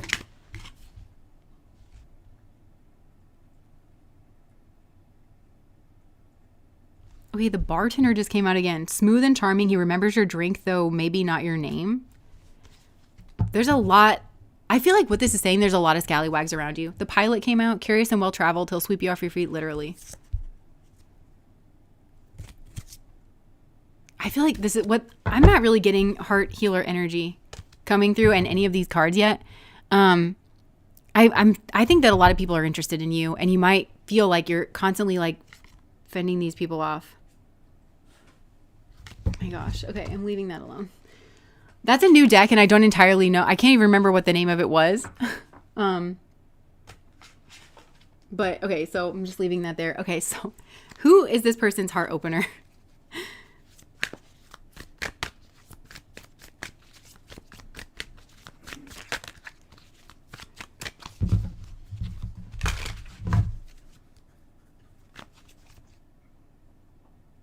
Okay, I feel like this person does kind of feel lacking in comparison to you, and it's hard for me to tell in what way they feel lacking. It could be in regards of money, it could be in regards of looks, because I feel like this is a group that kind of has it going on in a lot of different areas, but they feel kind of lacking. But this is still a person who is, I feel like they're very genuine in navigating through, I think they're navigating through some kind of hardness, like themselves, whatever it is. And that's kind of actually bringing them towards you. That might be how they meet you. And they're seeing you as like this beautiful temperance goddess. Like you just got it all going for you. You're very balanced. They see you as actually being very charismatic, having a good blend of fire traits, but also water traits. So they see you as being very emotional and like emotionally intelligent and vibrant and fun. But they also see you as being very, maybe I just heard sassy, very sassy, or like even very argument, but you have a good blend like with those two. Like you're very socially and intellectually with it. I feel like this person, who is this person?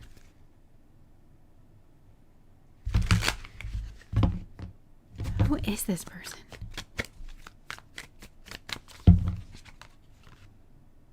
something's happening in this reading and I just want to see what it is. Like somebody else is like kind of coming through. For some of you, I feel like maybe this is a person that was like a reformed F-boy. Maybe he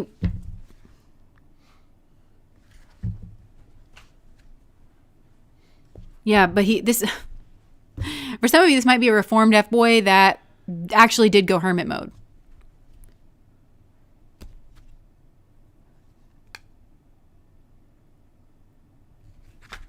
He could have been called out by like a lot of people. He could have been caught with the bag, like stealing the bag or something, and it actually could have transformed him.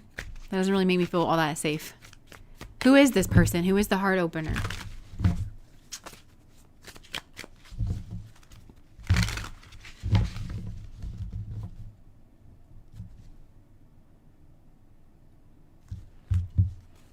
Something here that I don't understand. Okay, so what I'm getting with this ruby, because sometimes this looks like a blood clot to me. Like heart issues. There's some type of like blockage.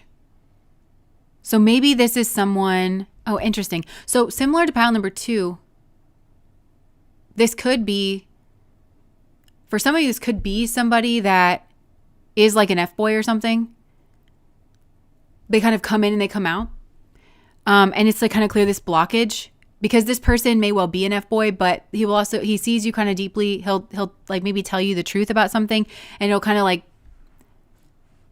blast through something. How's that opening your heart? Tower. So somebody here could open your heart through a tower moment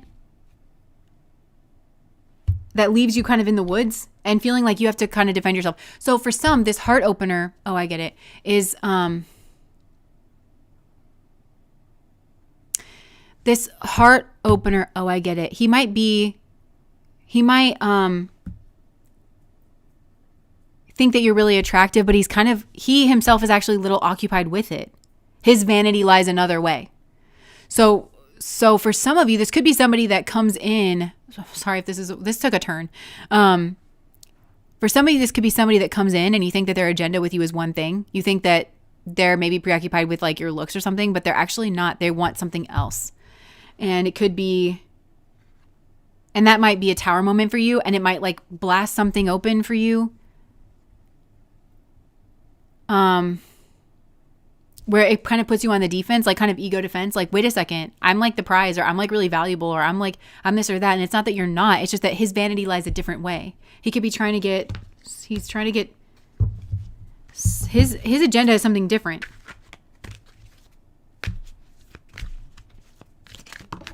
It could be because there's somebody else that I feel like there could be somebody else that he's in his head about. So, and he wants to tell this person how he feels. I'm so sorry if this isn't what you wanted to hear. Okay, but also, I'm not sure how this energy goes, because maybe for some of you, like I said, this is like some type of F-boy.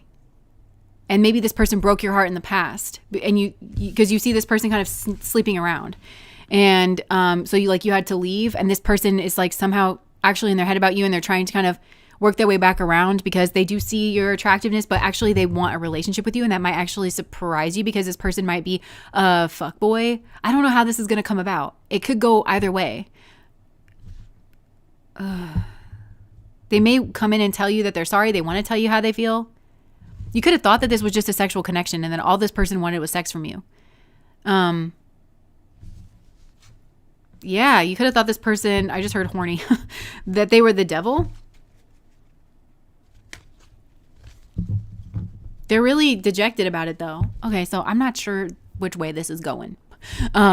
Take this however it resonates. But yeah, I feel like this person could feel like actually dejected by you.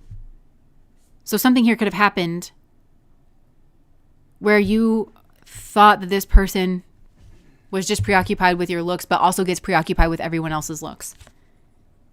But actually, I think you were a wish fulfillment to them, and they're a wish fulfillment to you. Or it could be that this is like a one-night stand or an F-boy or something, and you thought that this person wanted to be with you, but actually, they're just wanting, their agenda was something else. I don't know that it was that they wanted, because they understand that you're very attractive, but they're a little occupied with it, and they might be trying to talk to somebody else. They might be in their head and anxious, and they want to talk to somebody else. That, yeah, they're actually grieving, and they're actually really sad.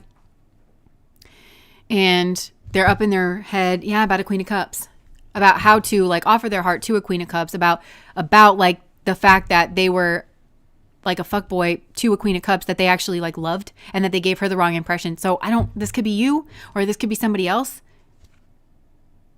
And so if it's somebody else, then I think that this person is in a state of lack and they kind of make you feel like you're lacking.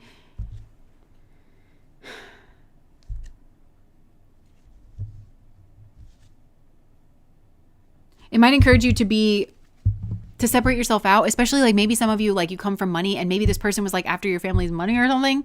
You thought that they were after one thing, but they were actually after something else. And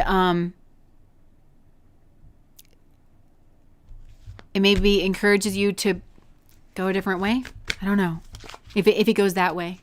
But for others of you, I think this is somebody that's treated you a certain way and is trying to get back to you. Girl, I know it's a third party. It's okay. Okay. Yeah, well, why I'm kind of tiptoeing around this is because I think there's something here where it's like you thought that their agenda was one thing and it was actually another.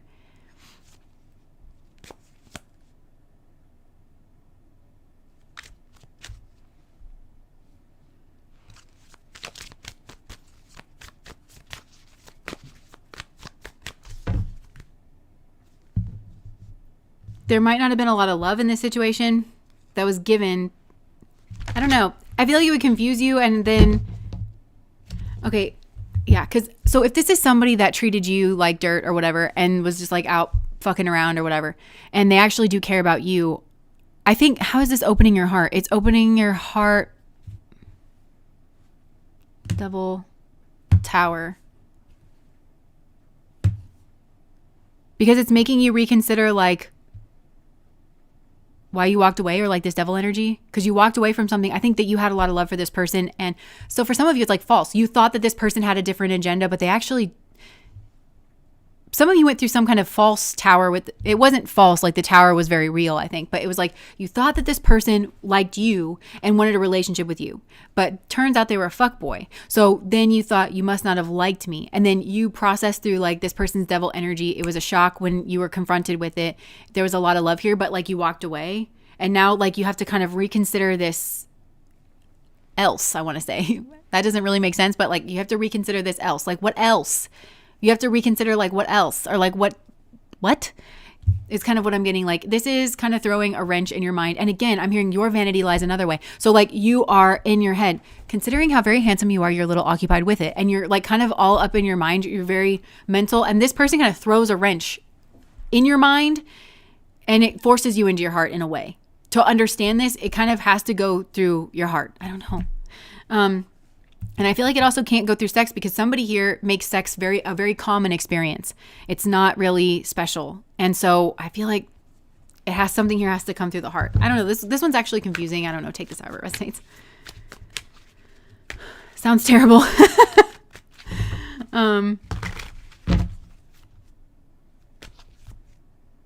It also could be that you are a heart opener to this person because they maybe thought that you were one way because you're so attractive. There's something here with like the attractiveness, but also like other things that you might have going for you. Your intellect, your personality, your sense of style, your ability to read people. Some of you have money. Some of you come from a rich family, something here like that. So they maybe thought that you were a certain way, that you were like preoccupied with your vanity, but actually your vanity lies a different way. And they had to kind of like learn that about you, that whatever they thought you were preoccupied with, you're actually not very preoccupied with that. And that's opening their heart. And now they want to tell you how they feel. Daniela, thank you so much for the super chat. So grateful for your work. Thank you. Yeah, so there's something, I don't know. There's like a lot of different ways that this could play out. And I definitely feel like this has been a third party situation because somebody was like, yeah, I already know that it's a third party because I feel like there's 3 different scenarios that I've picked up on. This could be an F-boy that kind of comes in and comes out and it rocks like your actual sense of vanity, where you have to kind of be like, wait a second, like it kind of shakes who you thought that you were. And so like the defenses kind of go up and it makes you kind of process something. And I think it's opening your heart because you're realizing that you have to open at the heart in order to protect yourself in the future, in order to kind of suss out like who's genuinely for you. It could be that, and also maybe that person's kind of hung up on somebody else and that you didn't realize. But it also could be that you are opening this person's heart because they thought that you were preoccupied with your looks or they thought you were preoccupied with yourself. Like you're really feeling yourself, aren't you? But actually you're not, or you are, but it's like in a different way than this person thought. Like it feels like more of the mind than actually of the body. And this person didn't realize that. But I think they have the ability to. They have the smarts to kind of match you or to kind of realize that. And the other one that I said, I can't remember. But anyways, this is confusing. This also may be through the land of confusion because we do have like the siren energy here. Like this has just been very confusing for you. And it's wrapping your mind up. Okay. And that might be uncomfortable because I feel like this maybe is a very intellectual group. So that might be uncomfortable to have your mind, because your mind, I think, is usually pretty sharp. And this is something that ties up your mind. And I literally want to look at Ramana over there. And that's the picture of him. Like he's kind of just smiling at me like, I know what I'm doing. So he's like, I'm tying your brain up. Because also I'm like wrapped up in this too. Because this is tying my brain up. Like I'm just tapping into this and it's like tying my brain up. And I won't understand it until I actually feel from the heart space. So let me just try to do that. Not that I'll be able to.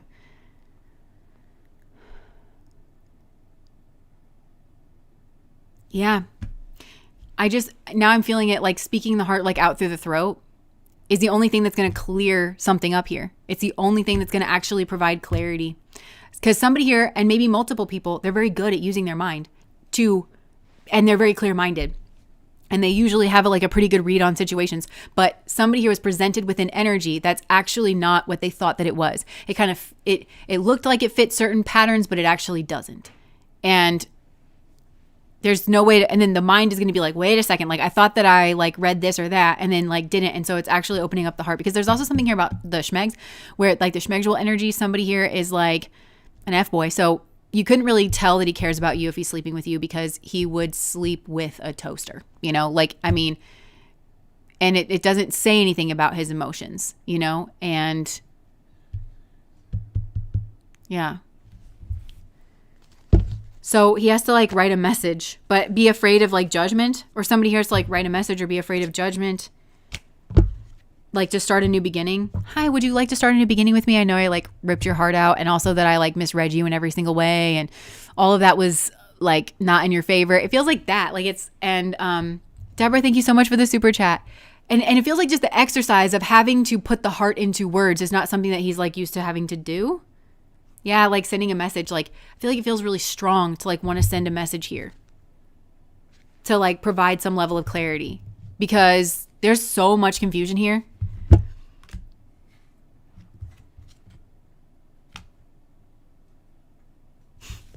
Yeah. And it's like everybody here is like headed towards some like healing energy, some kind of heart energy, or they're having to consider something different or someone different, something that's like different. It like breaks the mold in some way. And also like this guy could have like married somebody else for the money.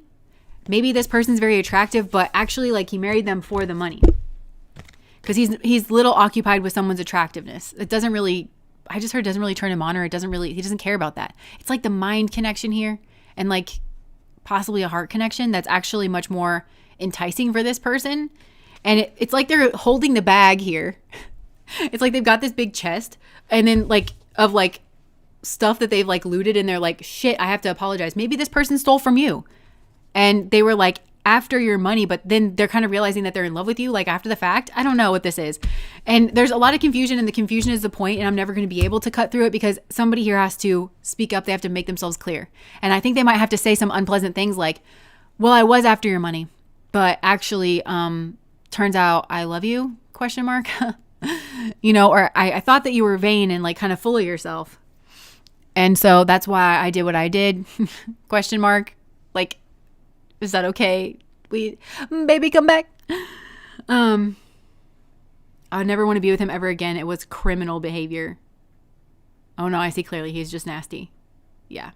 So maybe you're opening his heart, because I do feel for some of you, it is on that. It's on site with this guy where it's like, oh no, I see what you are. Like your actual, like who you are has been revealed to me. And I feel like that's actually opening his heart, where he's like, oh shit, I should have been navigating my life with my heart. But instead, I think that he was navigating with his brain and strategically. And he was just, this is somebody who I think is like, well, I could take this over here and I'll have that from over there. And, maybe this person's real smooth, real slick, real charming, knows all the right things to say, or comes off very competent. They know, it's like a shapeshifter energy or a chameleon energy. They know how to kind of fit in. But there's somebody here that they actually love. And that's new. And it was somebody that they misjudged. Like they thought that their vanity lies a different way. Your vanity lies a different way.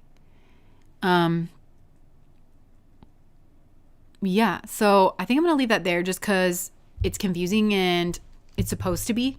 So like whatever's playing out here spiritually is supposed to be confusing. And so I'm just going to leave that for the birds. I just heard. Okay. So that was pile number 3. Baby, come back. Oh. It'll make sense for you guys to insult him, but can't wait to hop into bed with him. Stop. You put him down because he out manipulated you.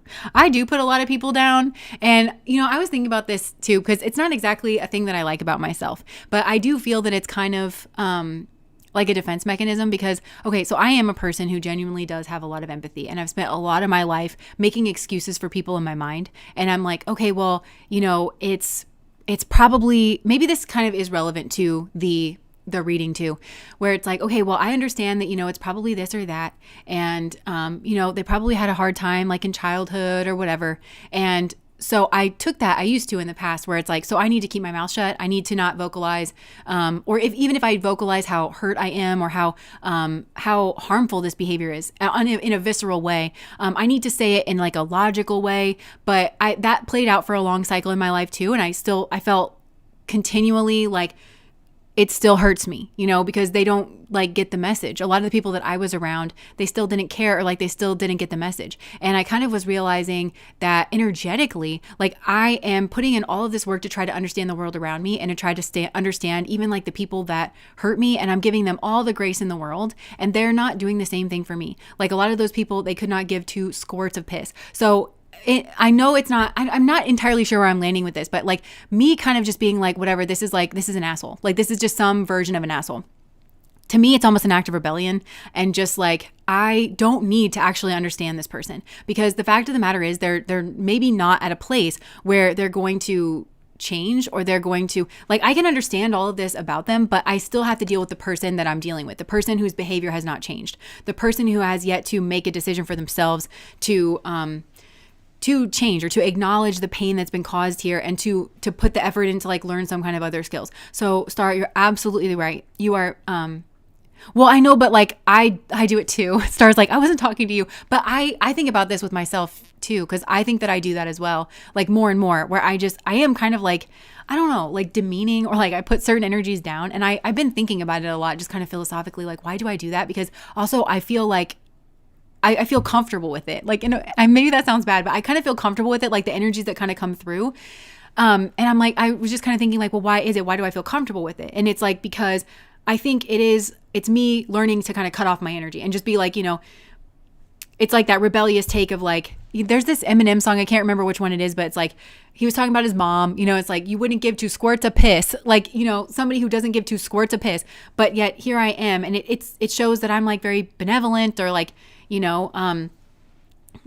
And I think like that's reflected maybe in the chat. Maybe that's like why they're doing it too, but like, I don't know. And I was raised to be like, kind and polite and considerate. And I feel like I've done that, I've done that really well, but I just also feel like the things that people said were supposed to happen, like, okay, well, if you put good into the world, then you'll get good out of the world, and I don't know that that is necessarily true. And it also could be because I have shadow work to be done, where it's like kind of transactional on my end. Okay, well, and I have felt very upset and angry with this, where it's like, oh no, I gave you good energy. Like I restricted myself. I didn't say the fucked up thing that I was thinking, but here you sit doing all like the fucked up stuff. And then like it starts to build in me, and I start to get angry, and I start to just get like, oh my gosh, I'm sick of this. And like that, I feel like I've had like a lot of experiences like that, and I needed to learn, or I'm trying to learn how to like, I don't know, like just be okay like with that part of me that I just really don't like being mistreated. I don't like seeing other people be mistreated, and I don't like that there seems to be 2 sets of rules sometimes based on like what kind of group that you're in. Like you're supposed to be this way and you're supposed to be that way, and like a lot of times it just feels like the path to perpetual injustice. I don't know. Nikki, thank you so much for the super chat. And everyone's at the same level, and I kind of feel like maybe that's a bit of what I'm doing on a spiritual level for people, because here I am like tapping into like energies and stuff, but I say it all the time, like I am not enlightened.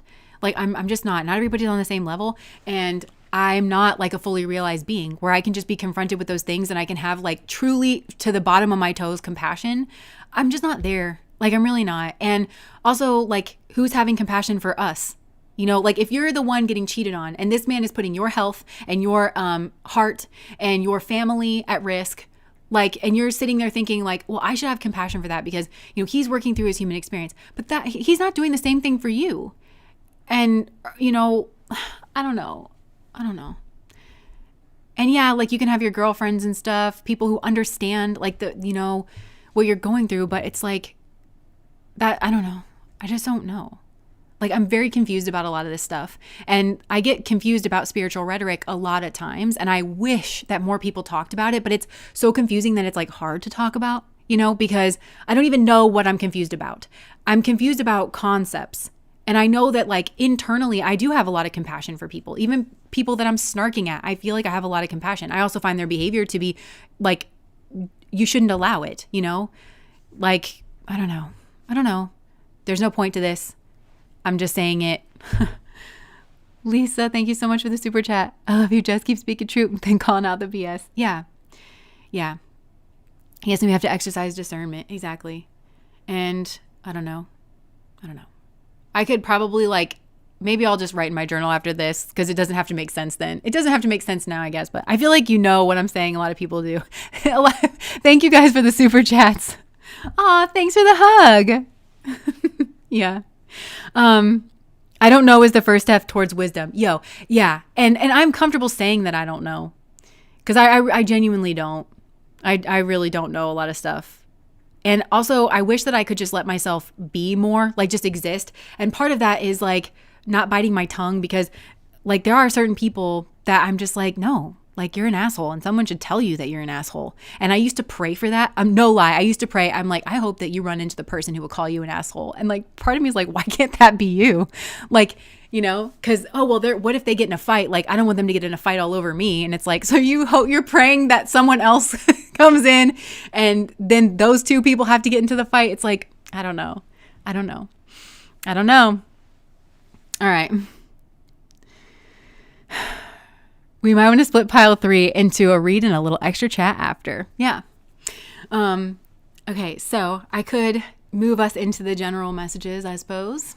Maybe that's part of a general message is just like, I don't know. I am unsure. I am in no man's land. And while I'm in no man's land, I still have to exist in like meat space.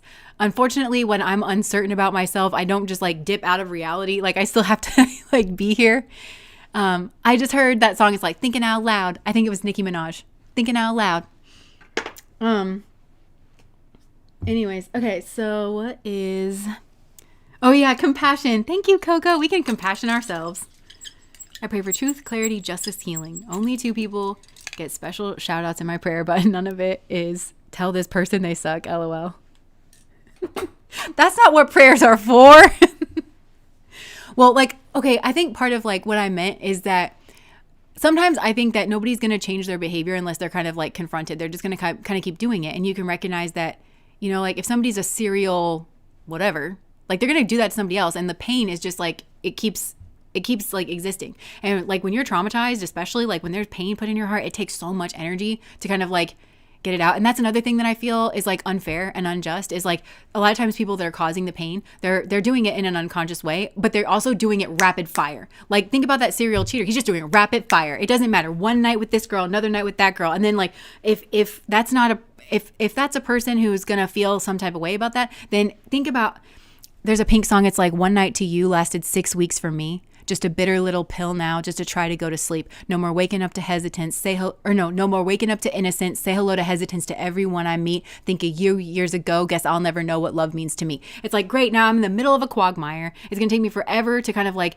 you know, and so I do think that those people need to kind of be like shut down or stop. They need to run into that, you know, immovable force, that immovable object, like that unstoppable force needs to hit that immovable object so that they get the message and so that they kind of like stop hurting people, you know? And that's more what I meant, like what I would pray for. Add that to your prayers. Yeah.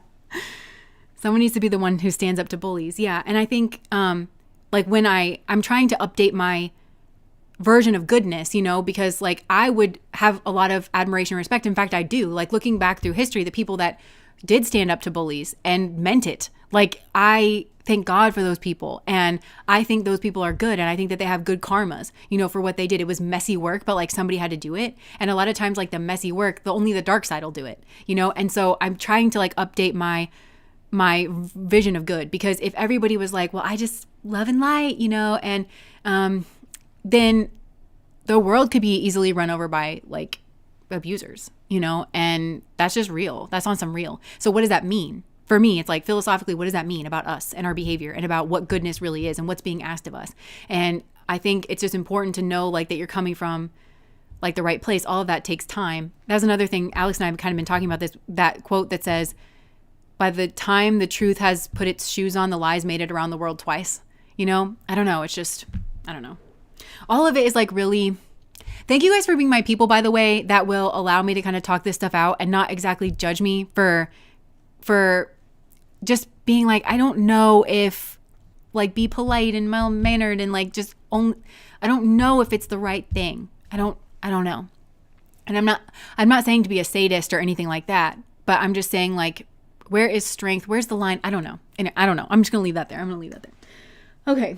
So what is a general message? Spirit, what do you want to say? Literally here for this. Did you show him your earrings?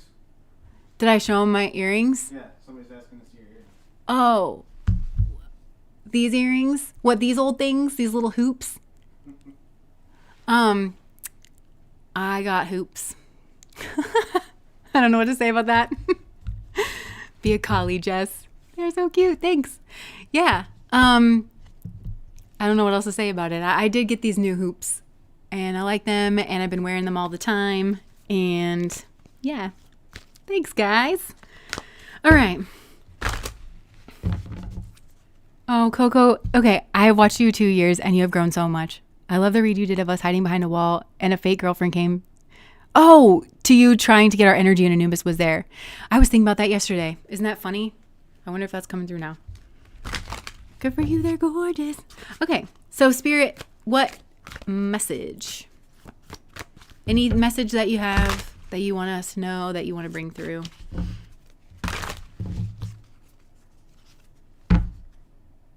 Okay, wait. Pop up. It says, surprise visit reaching out in person. I just heard Yukon by Justin Bieber, that like, I'll bring nice things, like with the flowers. So somebody here might be thinking about popping up on you, bringing some flowers. Look, half truth plus half truth is a lie. And it was triggering me, the look on this man's face. Like, I just don't really like this. I don't know if you can tell, but he's like kind of smiling there. I'm not sure. This looks kind of like pre-planned. Half truth plus half truth is a lie. Why? Infatuation, denial, obsession, and attraction. So somebody could be one to pop up on you and like say certain things, but it's half truth plus half truth equals a lie, because there's like a lot of denial and a lot of attraction here. Okay, high value. So this, I'm wondering if this kind of ties in with pile number 3, because remember I said that there's like a lot of confusion about like who is for you. So yeah, high value, the Empress, beautiful, sexy, abundant, confident. I feel like that's the way that this person sees you. So yeah, somebody here could be planning, text, phone call, and meetup. Planning. And then distractions, temptation, always busy, kept you waiting. So somebody here could be planning to pop up on you. And I don't really exactly like the pink here with the planning, because tell me why that's giving like family planning. So it could be that somebody is like, I think they're planning to distract you, or like they're planning to be a distraction, or... Okay, I'm getting that this is the third party, actually, for a lot of you. Okay, so this is either somebody for you. Maybe this, yeah, somebody for you. If it's not, I feel like it's a third party, and this is like dealing with like your person or somebody who is actually thinking about popping up. And they might pop up, but they might be hiding something here in the background. But I do feel like there could be like a third party planning to like pop up on your person as like a distraction. Temptation, always busy, keeping you waiting. They want to keep you waiting. So you might feel like this person's going to pop up on you, but then they never do, because, yeah, unfinished business. Proposal. Proposal, forgiveness, reconciliation, and then look, toxic love, drama, addictions, love-hate relationship, and caught. Red-handed, secrets exposed, surprised, and shocked. So I don't know. There's some type of like lie here, and it could be like the reason that they were gone. Like they might tell you some type of lie. The reason is because they were like distracted with some type of like third party energy, and they were like planning. This actually came out in a reading. There's a reading that's like kind of talked about this. But it also could be that a third party is like distracting them, trying to tempt them. They know that this person wants to reach out to you and they don't want them to. So they're kind of always keeping them busy. Yeah. No, blocked, silent treatment, cut off all communication. Like this says literally like no reconciliation. Self-love, fighting. It could also be that this third party, there's like a fight kind of energy. They want to like have some type of fight with this fighting. This fight is like, it could be over something stupid, but they're hiding their feelings. Like somebody here is like, I feel like there could be some type of sexual situation that's going on maybe with your person in the background, and whoever this third party is, they're like this temptation. I don't think that your person has emotions for that person. I think that they have emotions for you. This third party might be aware of that on some level. They could be psychic. They could actually know about it. And so they're going to pop up, like they could pop up and say like, oh my gosh, me and so are fighting. You know, they want attention basically from your person. They want to take time and attention, and they're hiding their emotions for this person when they should actually be like dealing with their own self-love, but they're not doing that. While this person is wrapped up with all of that, though, Spirit is saying this is about like you learning self-love, loving you, taking back control, and finally being happy, because it's hard to imagine being happy when all this is like going on in the background. And I feel like this is you just saying like, no, you're like, you've blocked this off. Yeah. Okay. Somebody here could be realizing that. So I don't know where you're at in the journey. Okay. But somebody here could be realizing that this third party was like always tempting them, keeping them busy with their own bullshit, with their own fights, with their own like emotional drama, that they were always sucking this person back in. And it was easier for them to focus on that because I don't know, but they always wanted to focus on you or like get back to you, and they never did. So now I feel like this person, your person, could be hitting rock bottom. Karma, jail, legal issues, life falling apart. Because somebody here could have like, again, with that planning, like some type of planned pregnancy or something. So yeah, somebody's at rock bottom and look, regrets, reminiscing, missing you. Inferno, chaos, job loss, everything crumbling. So I feel like this person, you may feel that they want to reach out to you. And I don't know if you're feeling that now or if you kept feeling that in the past, that like, okay, this person is like going to reach out. They're going to reach out because your energy is like very much connected. But this person is like entertaining other energies, and they're very easily like distracted and tempted away. Not because of their emotions, but just because of, it's just easy. This is hard for them to confront, or like their emotions or something. And so now they kind of reap what they sowed, and they're sick and tired of it. And I think this is going around. I think you're sick and tired of it, cycles over it, and decision made. It could even be that the third party's getting sick and tired of it because she's not like loved in this situation. And that's probably wearing over time. Like, why do you want somebody that doesn't, their natural affection and their natural attention doesn't go to you? You have to do the most in order to like get this person. Like, what do you think that you've won here? Yeah. Double life, liar, deception in another relationship.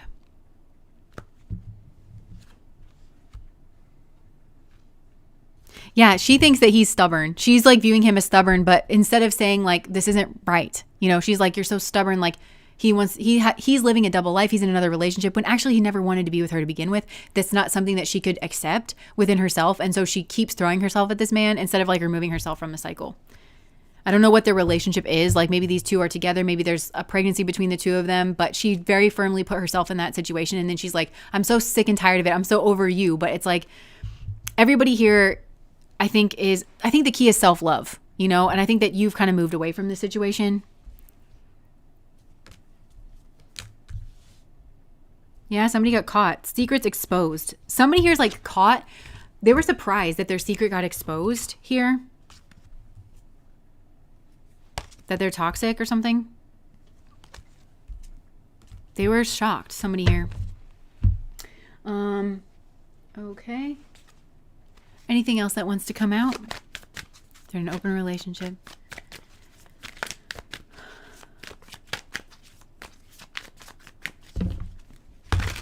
Yeah, there's something here about a message. So also remember, there's something not quite right about this message that's coming through. It also could be that they're saying that they're getting themselves back together in terms of like their money. Okay, for some of you, I heard it like getting themselves back together. This person could come back into your life because they want money, but they're acting, and really, I think maybe for some of you, it's hard to say what this is because something's going on in the background with this person. It's either like they dick around with other energies or that's what they have been doing and they're not going to tell you that. They're going to tell you that they were trying to get their money right, but actually not. That's not what was going on. For some of them, there's the job loss, like their life is crumbling and that's why they're reaching out, but that's not what they're going to say. They're going to say like, look, I'm rebuilding myself or I'm getting back up on my feet or something. Something is like not entirely right.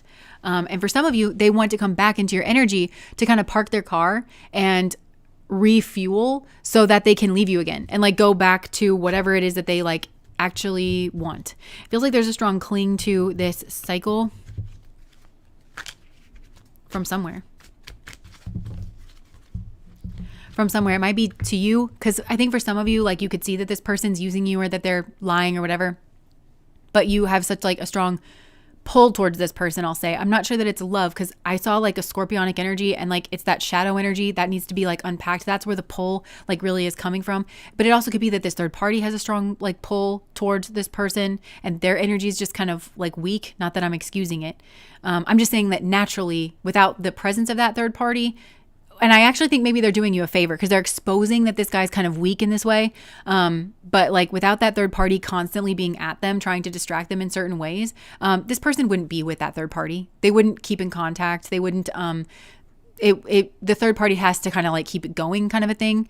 But the fact that I want to say have this, like, I just heard mental issue, or they have like some type of like sexual obsession with this person and them like falling in love with them, like via schmegs or something, like, that's so powerful for this person as like a form of their own validation that they can't let go. And so like it's them, they stay there instead of going off on their own self-healing journey. They stay there and it's exposing that this guy's like just weak and like kind of gets easily distracted. I don't think he feels the same way about her. I think he's even sleeping with other people maybe. Yeah, Knight of Wands.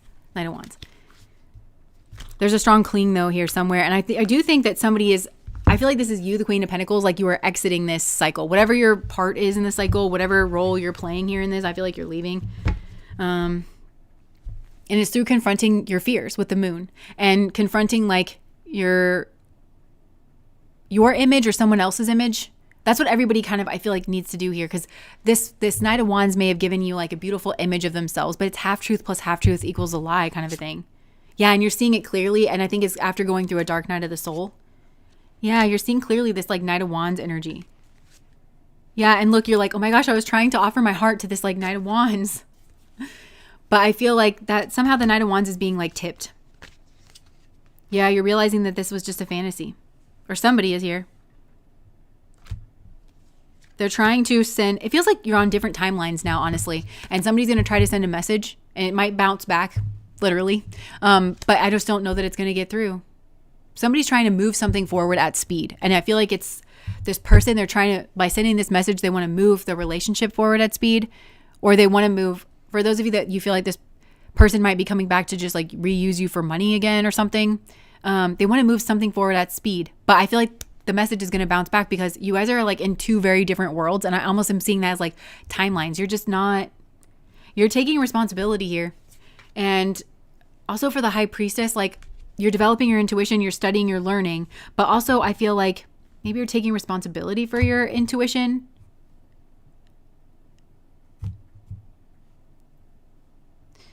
Or like, yeah, it's your intuition is actually informing your actions. You're like, okay, I have this intuitive hit, so I'm going to take some kind of action and I'm going to like defend myself. So yeah, I think this is a very specific scenario. Yeah, Three of Swords. I just heard I'm not going around again. This is like betraying it. Look, Hierophant. Somebody here, like, maybe they act like they're loyal, but then they actually just like betray you.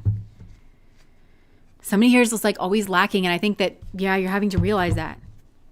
So I don't think this is going to go the way that somebody thinks that it's going to go. And just kind of, yeah, I guess keep that in mind. This person's freaking out. Drama, scandal, truth coming out. We keep having this like signifier of truth coming out. Somebody here was so shocked that the truth came out. They were so shocked. They don't know how the truth came out. How did that happen? Because Yeah, Netflix and chill, sneaking around with friends with benefits, spending time with someone else. How did that come out? They thought that it was secret. They thought that they were sneaking around. And they might tell you, I don't know, like, oh, well, I thought that your decision was made. Something here is a lie. This person's like really shifty. Somebody is really shifty. And I'm not saying that they don't have any redeemable qualities or that they're not a nice person. I'm just saying like something that is like on the tectonic plate level here, it's shifty. It's shifty. And I feel like you're kind of picking up on that. So literally repulsed. Yeah. Thank you, Jess. I'm a little late on the live. Welcome. But I love your demeaning. I've noticed the same about myself. I'm learning to cut my energy off from others because I do love and care and deeply enough to want. Yeah. Yeah. I also think that this is like kind of getting off that subject again, or like back onto the other subject, but I think that a lot of the things that we are able to talk about like how to make sense of our world and how to identify certain people, it can only ever come from like observing people from the outside. But I think spirituality, one of the parts of that is like getting to know ourselves from the inside and knowing like I'm a good person. I am motivated by good things, generally speaking, you know, and how that I just need to know that about myself and not try to signal that to others so much. I just need to do what I feel like is right in the moment, even if that's like kind of being strong or, you know, you rolling your eyes at somebody might be the wake up call that they needed, you know? It might not, but it might be. I don't know. The Dark Mother book. Yeah. Hey. I want good things for people. Yeah. All right. So I think that is all that I have today. This was maybe a bit of a confusing one, but maybe not. I don't know. But thank you, Nor, for the suggestion for this. I think this was a good topic. And yeah, I think that's it. We sell candles. Do we have any of the pumpkin ones left, babe? Yeah. Okay, so we still... Not many, but there's a few. Okay, there's not many. We make the cutest pumpkin candles. They're actually a pretty good size. And they have the pumpkin caramel cookie scent to them, which if you like Mama's House or if you like warm cookie smells, like that fall baking kind of thing, then that's definitely the scent that you want. Also, our other scents, we have apple picking, which is like fresh fallen leaves. It's really crisp and smells like walking through an apple orchard and hearing like leaves kind of crunch under your feet. We've got pumpkin chai and Mama's House, of course. It's like year round, but yeah, so those are our fall candles. We've got other candles as well. We do our ritual candles. And yeah, so if you're interested, we'll drop the link there. But I think that's all I have for you guys. Thank you so much for spending Friday with me. We have a live stream tomorrow if you are on Patreon, and it is what should you focus on? So for those of you that are over there, I will see you there tomorrow, and I hope you have a great rest of your day. Bye.